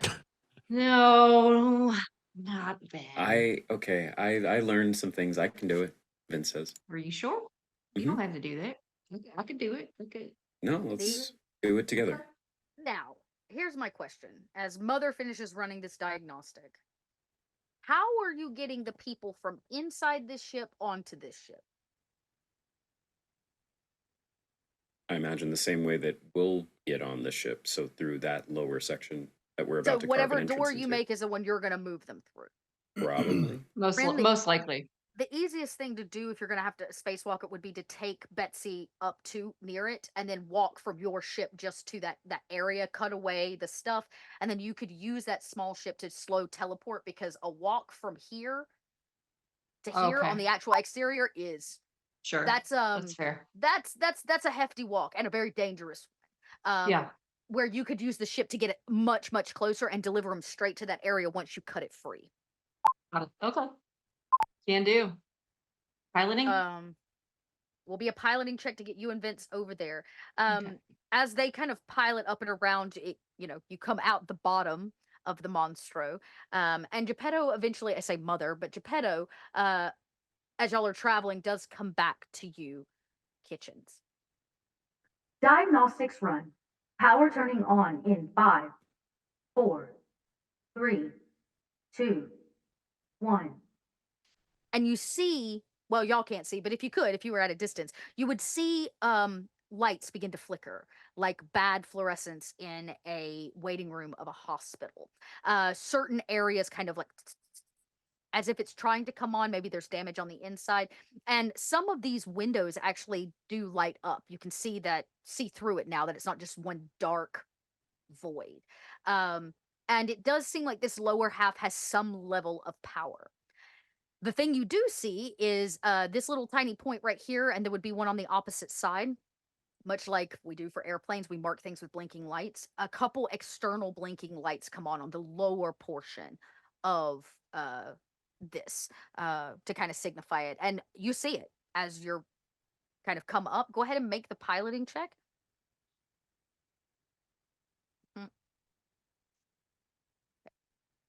Roll panic. You successfully got you there. Yeah. Sure.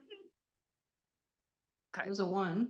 You stifle it, and as you come up, you don't hear the mother system in your vessel, but you see the lights turn on, the flickering and this kind of stuff. And as you're piloting this, and you and Vince are both looking out the front, trying to get yourself just in alignment near where this kind of imploded area is. Those lights turn on, and those exterior caution ones begin to flicker. And as it does, and the interior fluorescents kind of flutter. I'm gonna say only Ren sees it because you're the one that rolled for panic. Yeah.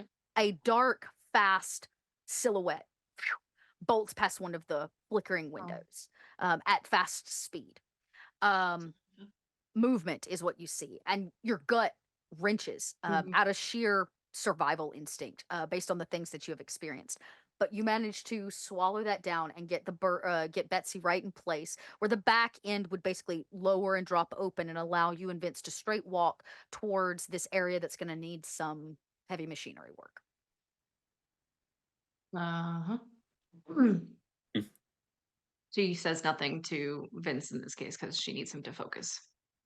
Yeah, and I think Vince would have gone to Ben and grabbed the whatever tool he was using. The welding torch. tool, so you'll get a 2 on that heavy machinery. Right. And you can see it when you come out.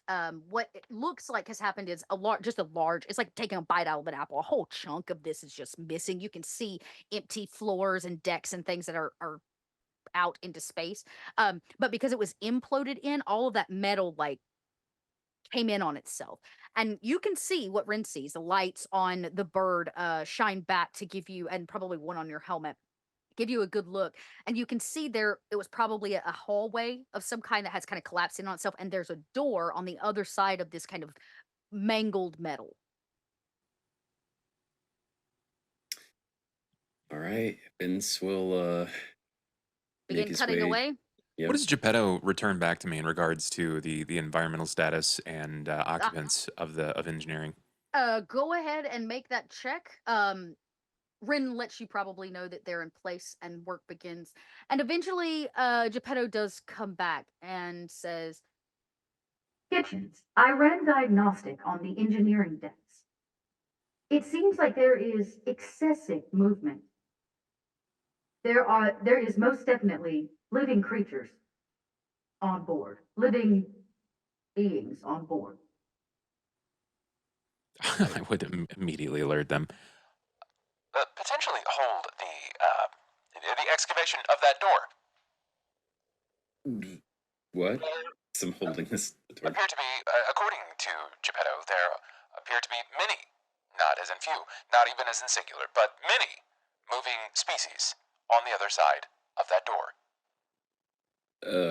Like, can we know what type of things? It's the bad kind. It's the worst kind that you could possibly think of. But any that kind. humans? Any humans? One moment. Kitchens?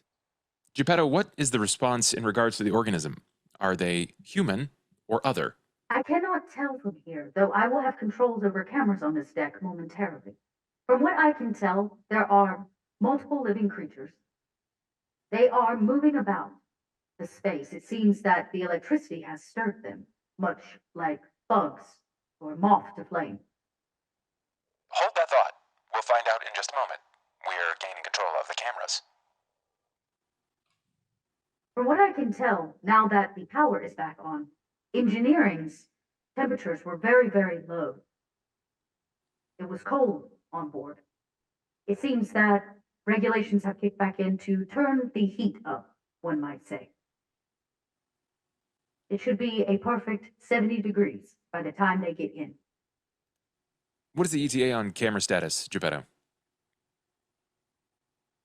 T-minus 2 minutes, though it does seem that many of the cameras have been damaged. We will have limited access based on what is currently connected.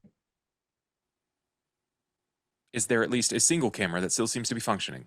It seems that I have access to 3 on this floor. 2 minutes before we have access to the cameras. That being said, we have been informed that the creatures are stirring due to a inevitable rise in heat in the temperature of the cabin.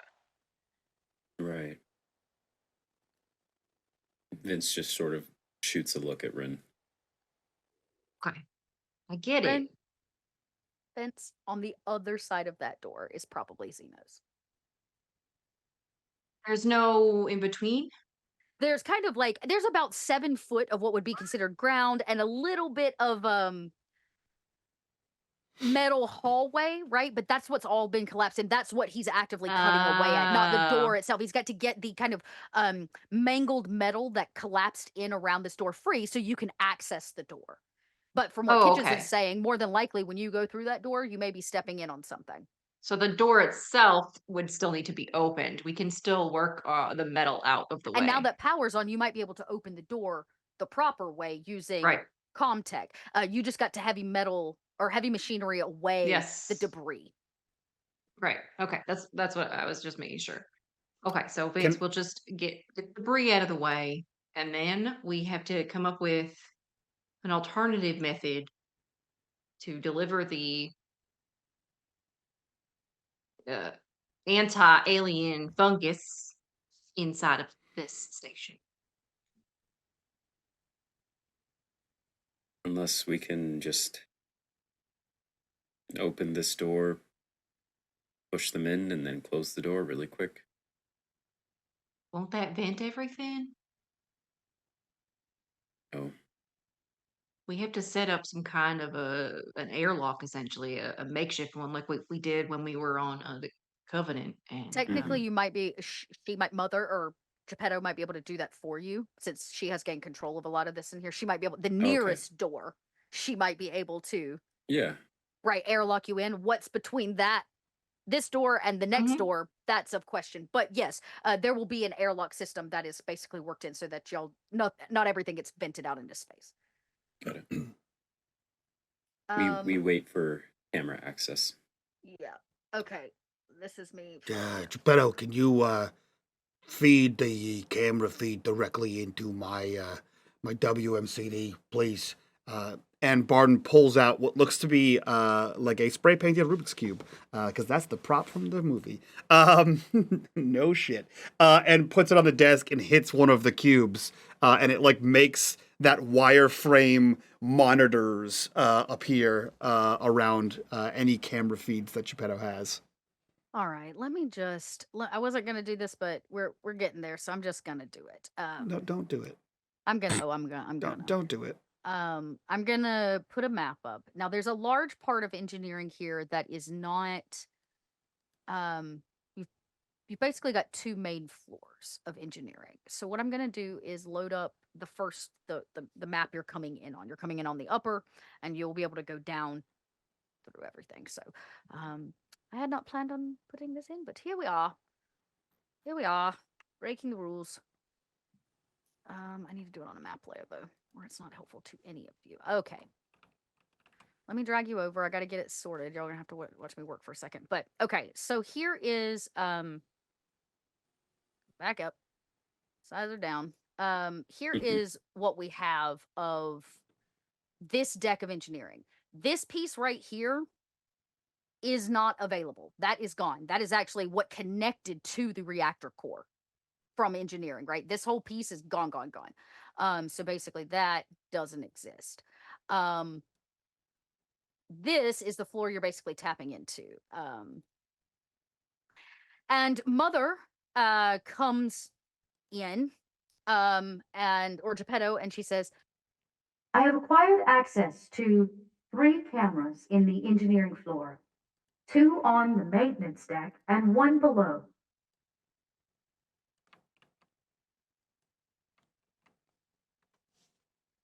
What are we seeing? Camera feed 1. Camera feed 1 comes in over let's see, where would this piece right here. It's actually in this hallway. It's like at the end of this hallway looking down. And what you see is what you'd imagine, circular hallway. It's mostly dark except for caution runner lights that are like running the floor, powering this area. And in the air, you can see debris. It floats like dust, but it's big black flecks of it. You've seen it before, but it seems to be permeating the air as if all of it's being locked tight, and with no air circulation, has not been able to clear any of the ventilation. And the hallway looks mostly empty, except for just the eeriness of what's going on here. In addition, you see that it looks like this hallway and potentially other parts of the station inside have been vandalized. It's like a riot went on. Things are tipped over, stuff is everywhere, walls have been spray painted. There is no hope. And you can kind of see this long hallway, and it's the whole area is just disheveled. Long before you all showed up. This isn't the wear and tear of age. This is the wear and tear of activity. But nothing too terribly interesting. Alpha Camera 1, just like straight down this hallway, and it seems to end at a door here. And you can see there's another hallway to the left. It clearly covers this hallway because maybe it connects to something important.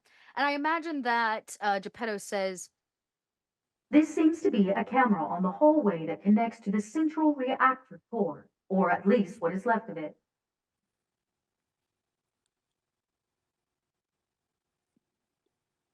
I'm just gonna watch. I'm going to look for anything that sort of feels as if it's not just gravity-based movement, that it's deliberate. Yeah. Feeding in camera 2. Camera 2 seems to be placed at the far end of the reactor coolant plant that no longer has a purpose since the Sevestapol no longer has a reactor. And as this camera comes in, it's kind of pieced at the back end of this reactor cooling area. And you see what you've been looking for. A nest, a big one. In fact, I don't know that you've ever seen a proper nest before. The floor has this kind of haziness over it, as if a natural fog in the atmosphere, because this reactor coolant plant has not been active. Whatever was here has settled into almost a sleepy stasis. And you can see the walls move and undulate with the bodies of Xenos that roll out of a hibernated sleep as this space. And you can see it on the HUD in Monstro, the temperature rising. Just in general on the engineering deck, because it's stabilizing the environment. And as the temperature rises, more of these Xenos kind of crack out of their sleep, uncurl from the ceiling and the floor. Some of them go, and as they touch the floor, you can see the haze is about 2.5 foot or so deep. And as they cut through it, you can see the tops of the eggs all over the floor of the reactor coolant plant. I look to Barton. This is the ideal setup. That's a lot. It's the perfect place to run the test. Yeah. It's one of those things where, like, you say it and then you see it, and it's a lot. It's a lot in there. It's perfectly isolated. Exactly what we need. Yeah. How do we get in it? A great question. Let's go back to the map. So all of this is what has been blown away into pieces. And the edges are what's like curled in. This right here, and I'll put this one in yellow, this is the doorway you're seeing. That's what you're trying to get to. Okay. That's what they're trying to get to. So actually, Ren's ship is like out here in space, and all of that piece of the workshop is just gone. What's left of it is kind of curled in on itself, and Vince is actively cutting away. So you can see there is like floor in here that you're trying to access. There will be a place to stand, in essence, to access this door. I believe it may be best. And he'll actually cue to Ren and Vince as well on comms. Barton, with you there, you'll also be able to hear this. It may be in our best interest that we chill the station, chill engineering specifically, since it is isolated from the rest of the Sevestapol station. Every creature, while they may not be entirely docile, will at least move quite a bit slower. And if they are responding to the rising of heat and the motility of electricity, it's proper response activation. If we chill the environment, they may move themselves quite a bit slower. Okay, let's do that. That sounds good. What are you seeing exactly? Is it bad? Is it? Actually, I don't want to I know. will look to Barton because there's no way Kitchens can deliver this in a even remotely sensible way that will sound positive. And you look to Barton to do that? Oh man, you have such a way with words. Barton looks to you almost as expectantly for you to fill the dead air. And there's just like 30 Hello? seconds of uncomfortable. Hello? And he goes, Oh, It's bad. It's bad. It's not. It's a colony, Red. Yeah, it's a whole thing. Oh Yes. yeah. Oh yeah. Yeah. It's like God, how do I explain this? It's like it's gooey. It's gooey and it's large and it's pulsating. okay. I was not And, mostly interested in that type of okay. description, Yeah. as in, There's the nest. will we be able to get your fungus infection into this colony Oh well, you're on without open the both of us comms. dying right off the bat? Okay, that's You're what I'm on asking. you're on open comms, and I have a feeling that Vince's plan of just shove them in there and close the door is probably up there with one of the best ideas I've heard all day. Okay, well, we got a little bit of floor space here, so I'm wondering if we might put the specimens, if I may, into the pods that we removed from my from Big Bessie earlier on, right? Because they can't simply just the specimens can't be exposed to space, otherwise, then defeats the whole purpose of what you're trying to do. Oh, we can put them in Uh, suits. but then we would have to get rid of 7 suits Yeah, that we least of might our need. concerns. Well, They're currently in medical coma. So they're if we put them into a form of cryo and make them docile, the metabolism will drop, and we may end up having a failing motility of the fungus. Yes, So we have to put them take in them. suits. She's not meaning like into cryo, but using the Right. pods because they're airtight. To transfer them. They are airtight, but I don't think they're vacuum proof.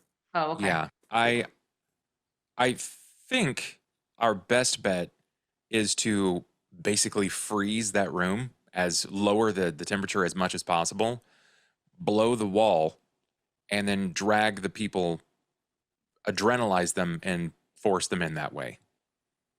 We And blow then- this wall? Yeah, No, we don't want blowing anything up. I mean, can just to open cut the- through. I mean, we can't open it, right? We got to cut through it regardless. Well, he's going. This is all open to space. This whole space right here. He's just cutting away some metal to be able to access this closed door. This Oh, is a okay, so we door will have access to the you door. can Gotcha. Comtech check into. Yeah, because Okay. now that she has control of this, you can get in and out of this door without having to actually slice and cut it open. So that's what Yeah. kitchens will say. Once that area has been free, we'll have Geppetto drop the temperature to a point of freezing that will lower their mobility, and then we'll drag the subjects to location. He'll drug them through. Basically, he's going to adrenalize them, and then we push them in.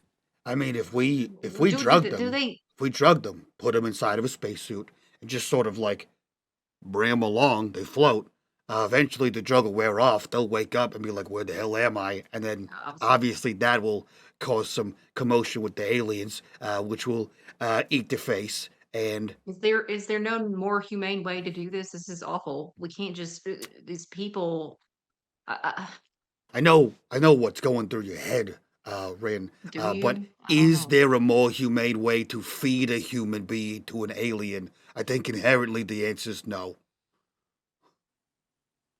It's like, is there a humane Not way to just feed a rat to a be- snake? Nah, it just fucking gets in there, dude. Okay, Ooh. what I'm trying to say though is, could they not just simply continue to be unconscious? They're breathing, they're alive, which This was is the open to s- criteria. Yeah, this is open to space though, so you have to get them from your vessel, which is out here, Into to the this other door. vessel. Without you have about 8 seconds before their body freezes into a popsicle. Unless they're in spacesuits.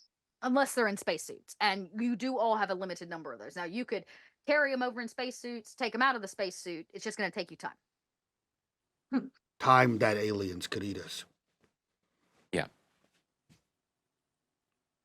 You also don't. You could deliver part of the payload, not the whole thing. Rin is having a crisis. That being think, said, you do not have a camera in this room, so you have no idea what you're actually walking into in this space, which is how you get to the reactor coolant. What you have seen as a nest. I think Vince looks over at you, Rin, and you see that Vince has not made a single cut in the door yet, and he's sort of just staring at you. You see his hands are shaking. And Vince she goes off says- comms. What's going on? Okay. Vince says, "We've come this far, so it feels really dumb to back out now, but something about the way that they're talking about this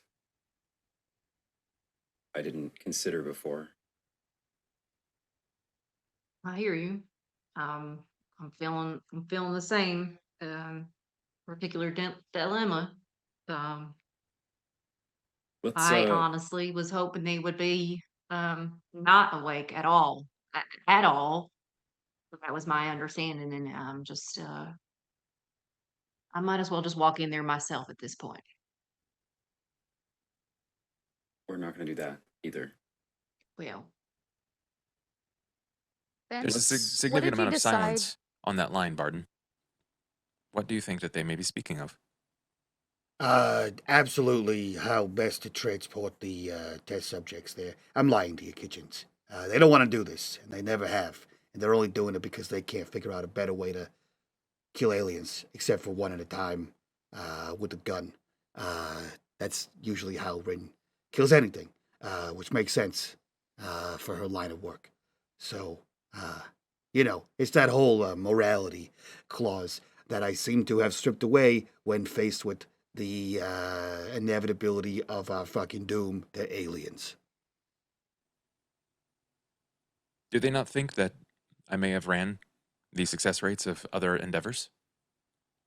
No, I'm sure they think that all of the maths, buddy, but there's still the whole, most humans, I would say, probably aren't fully on board with the taking of human lives unless to defend their own. And we sort of let that one fly the coop a while ago. Kitchen, I- something about this conversation with Barden strikes another one of those deep-seated memories programs. And as you're talking about this, it's almost like you have never felt deja vu before, but that's what you're feeling is like a sense of deja vu of having a conversation. But this time you weren't you were maybe Barden in that conversation, staring at yourself, David One, as he expressed to you that the people of the Covenant are needed to test this. And you remember him slowly waking up 5 or 6 people of the 2000 at a time to test his theories. And something about connecting with the creator you're so desperately, the creator who created this thing you're so desperately trying to kill, fix, solve. You're just wearing his shoes. It's remasked. And it breaks you just a little bit more. You can take another stress. And for just a second, Barden's talking goes into Charlie Brown like wah wah wah wah mode as you are like, maybe you even see his eyes flutter a little bit as he's like remembering something. A file is an archive from the recycle bin. And you just have this moment where you realize that this is exactly what David One did. I think it's a very rare moment, but I think you see Kitchens have a momentary lapse of what you would say is rage. He stands after like slapping the table, and he expresses to you through clenched teeth and open mouth that their lives are not as valuable as yours. And he walks away. And as he walks away, Barden, you are left hearing Kitchen lose his cool. After all these years, decades with this you've never seen. And where he was sitting, there is now a dent in the metal table where his fist smashed it. Just a divot, a crevice. The camera cuts back to the quiet conversation being had off comms about the morality of this situation. Let's go back to the ship. Let's just take a break for a second. I need to talk to Ace. Do you want to remove the debris while you're here? No. Okay.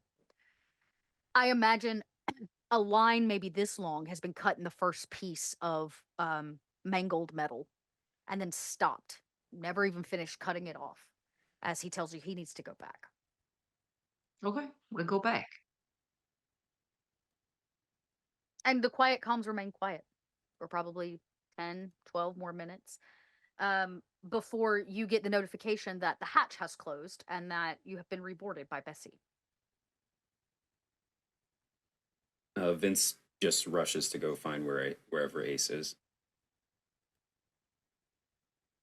I rolled earlier. I didn't tell you what I rolled for, but I did roll for something. I'm going to use a corruption from tonight When you rush on board to go find Ace, what you find is Ace standing in a doorway, pointing a gun at the man that Ren woke up. Damn it. He has been snooping about, and she caught him. Ace caught him. He specifically was attempting to tamper with the people in storage. She caught him kind of messing about. He had not actually entered the space yet, but you can see her hand is kind of shaking, and she's like, "I don't want to have to do this. Just you have to wait here until they get back." And she's kind of holding him at gunpoint. Do I know his name? Yes, his Reed. name Reed. is Reed. Okay. Marine Reed. Yep. How far apart are they? She's got him kind of. He's got his hands up, but he's a colonial marine. He's not scared of that gun. So he is. You can see him doing the slow inch as he's like trying to talk her down, and she is blocking his path in the doorway. So I'd say there's 5, 6, maybe 7 feet max between them. Okay.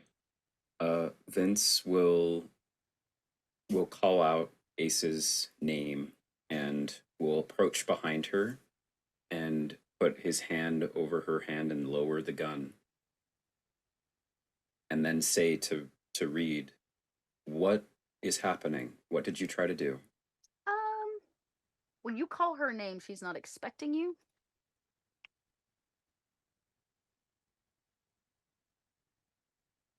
You don't get any successes, but a whole lot of failures. He makes a run for her.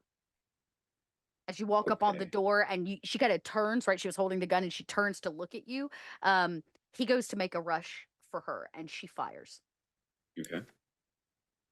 I think actually I've made a character sheet for her. I feel like I did. Are they? Maybe I didn't. Maybe I did not. Okay.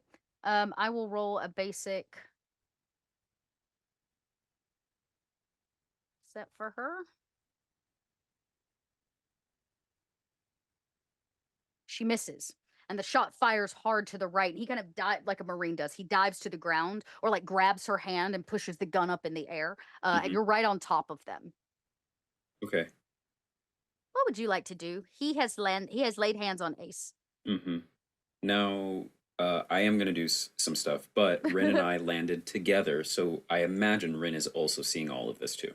So Rin, you basically witness. They're all kind of crammed in the doorway now, stacked. Right, he's right behind Ace. Ace is in the doorway. He's right in front of her, and they're grappled with her gun, kind of in the air. Vince is going to try to get.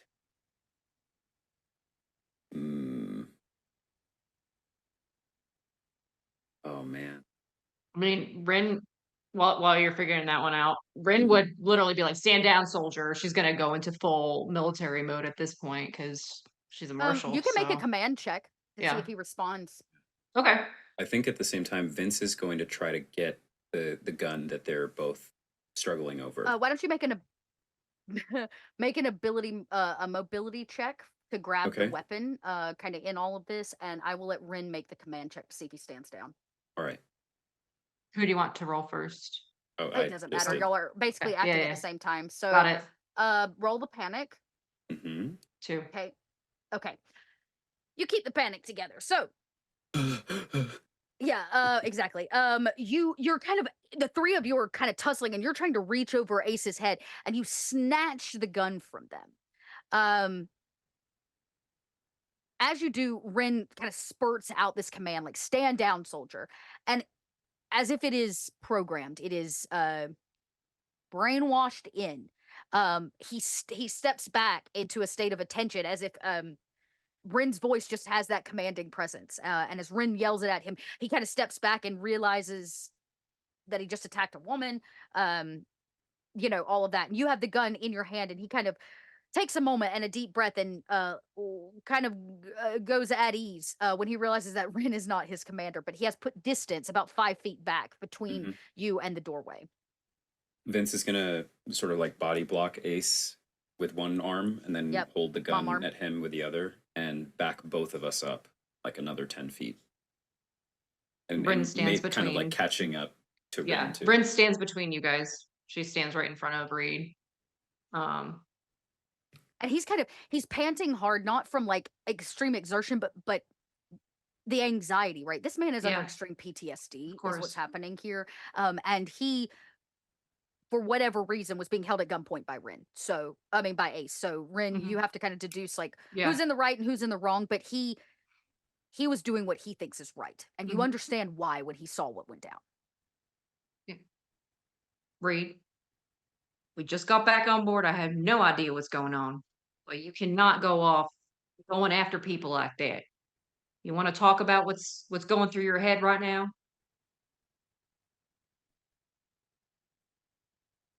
And he kind of shakes it off. He says, why are you doing that to those people? That is a much longer conversation. He says, well, I feel I'm like hap- all we've got is time. Sort of. Now that we're back, we can have a conversation about it then. He says, I can't let you do that to everybody else on this ship. No, we're let's have a chat. Without guns and without putting in danger the crew. And frankly, your life as well. Because I woke you up for a reason, and this is not it. And he says, fine, but I want explanations. He's like, That's what I'll have. I saw what that android did to them. Okay. She's gonna basically take Reed into a private room, probably even her quarters, maybe. Just grab some whiskey. If there's any left, I don't know. Ben took all of it. Yeah, amount. All of it. You're basically in his quarters. This is just Oh, down okay. the hallway with all the other quarters. Got So it. he's in his quarters. Ace had brought him clearly at gunpoint, had Ah, brought him back here, gotcha. right, to put him back into quarantine.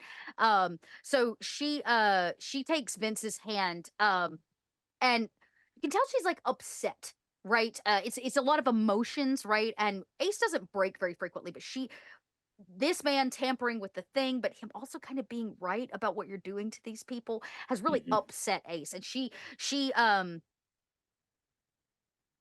leaves. She just walks away, Vince.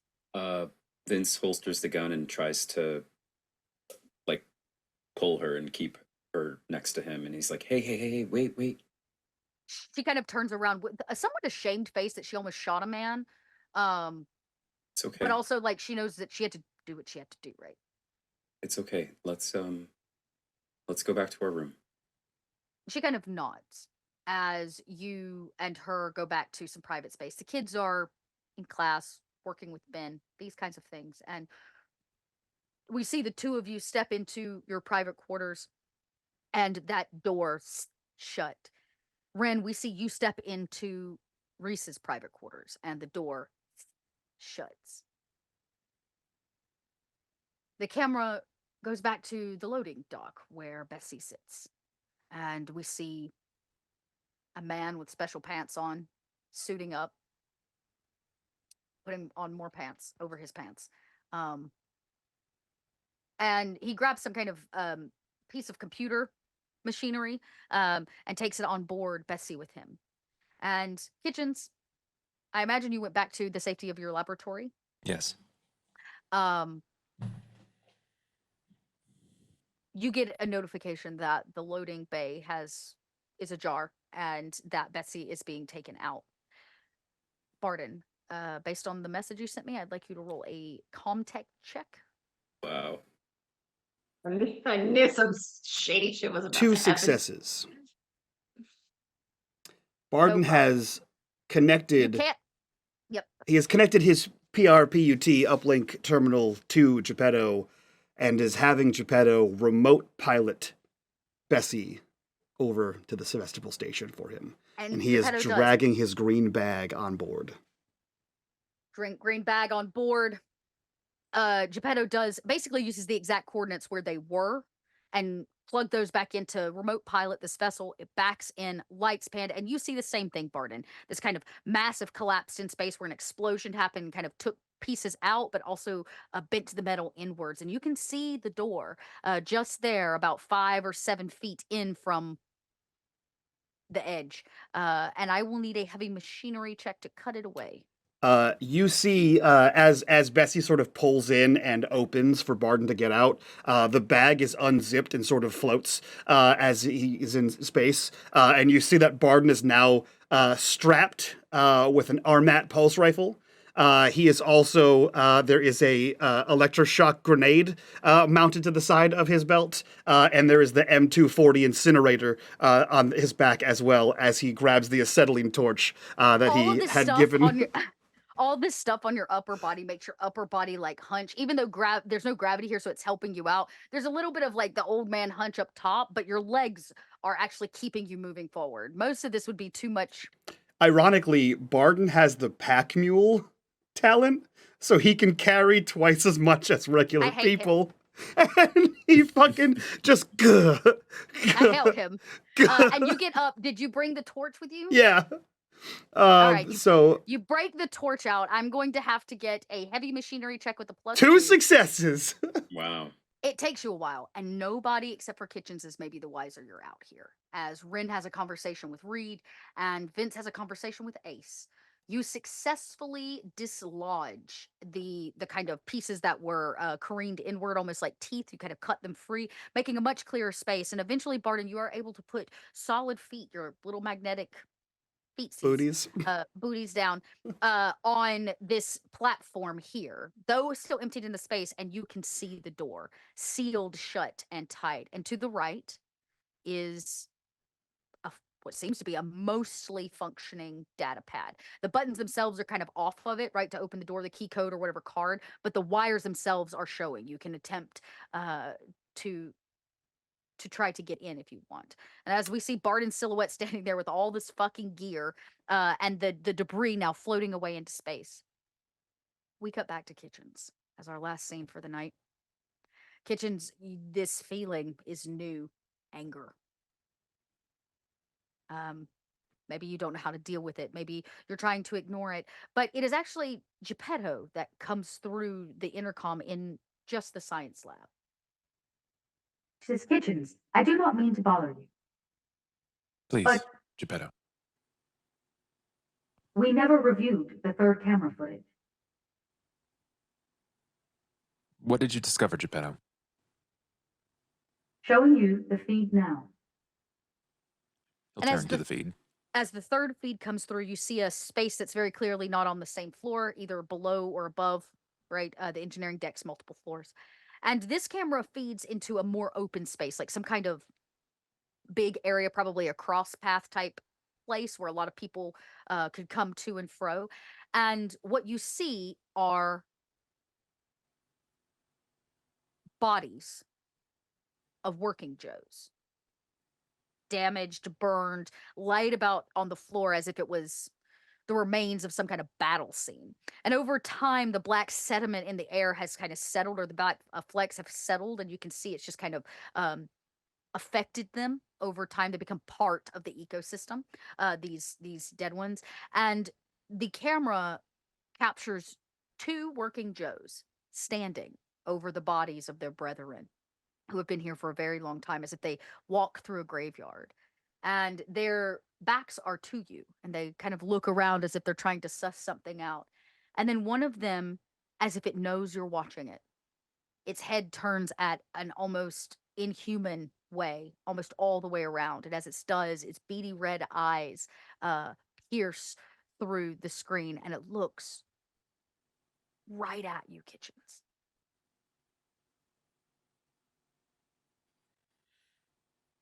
And it walks over to the wall where it sees the camera, and it reaches up and it pulls it from the wall, cutting the camera feed to static.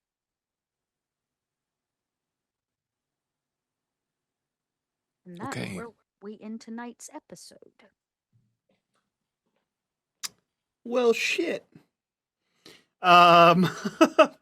Let's go around, do our introductions, and get the hell out of here so we can talk about this episode in our after show. If you guys want access to this after show and all the other after shows for this show and all the other shows on the channel, join us over on Patreon and link down below. While you're down there, click on that Discord link, join us in the Discord, be a part of the community, be a part of the conversation. But for now, let's outro let's start with our angry synthetic. Bub, who are you? Where can we find you on the internet, and what are you up to?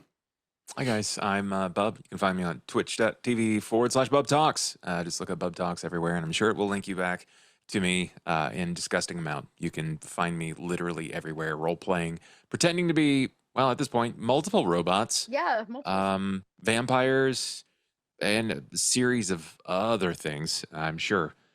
Just come find me. Come hang out. Perfect. Next up, our conscientious objector, Meta. Who are you? Where can we find you on the internet, and what are you up to?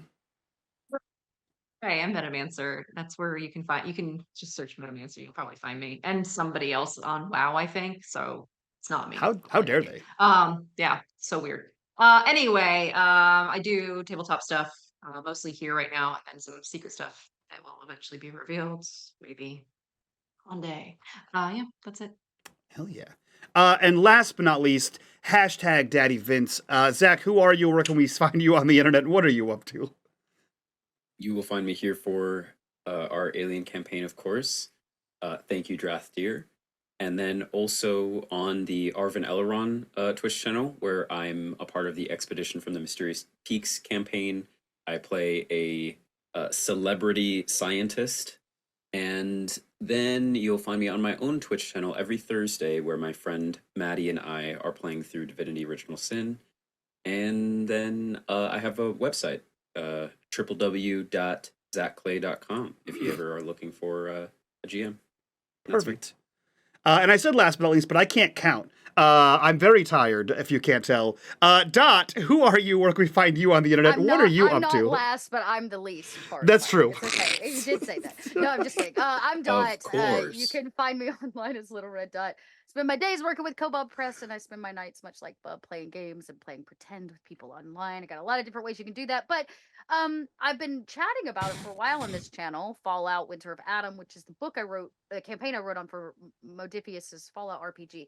But I'm actually running it. So if you like my GM style, you should come on over to Pod by Night, where this past Saturday and this Saturday we're doing a little 2-shot playing Fallout. Bub's in it. He plays another robot. There are probably some other familiar faces, especially if you're a fan of our podcast. So it's cool. You think they fuck shit up here? Holy God! One episode is all it took in the world of Fallout for bad things to happen. So that would be cool. That's your homework between this week and next week. Go check out my Fallout show. Hell yeah.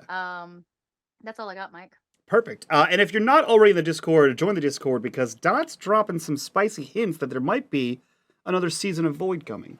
And I'm sure I asked what you would want to see out of another season of Void, in which all of you said resoundingly, whatever you want, Dot. Not helpful, chat. Not helpful. So then I had to go back in and be like, were there any unanswered questions that have left, remain rent-free in your brain hole? Like, I had to prompt you all. So come tell me what you want to know more of from the story where we left, so that maybe I can convince everyone.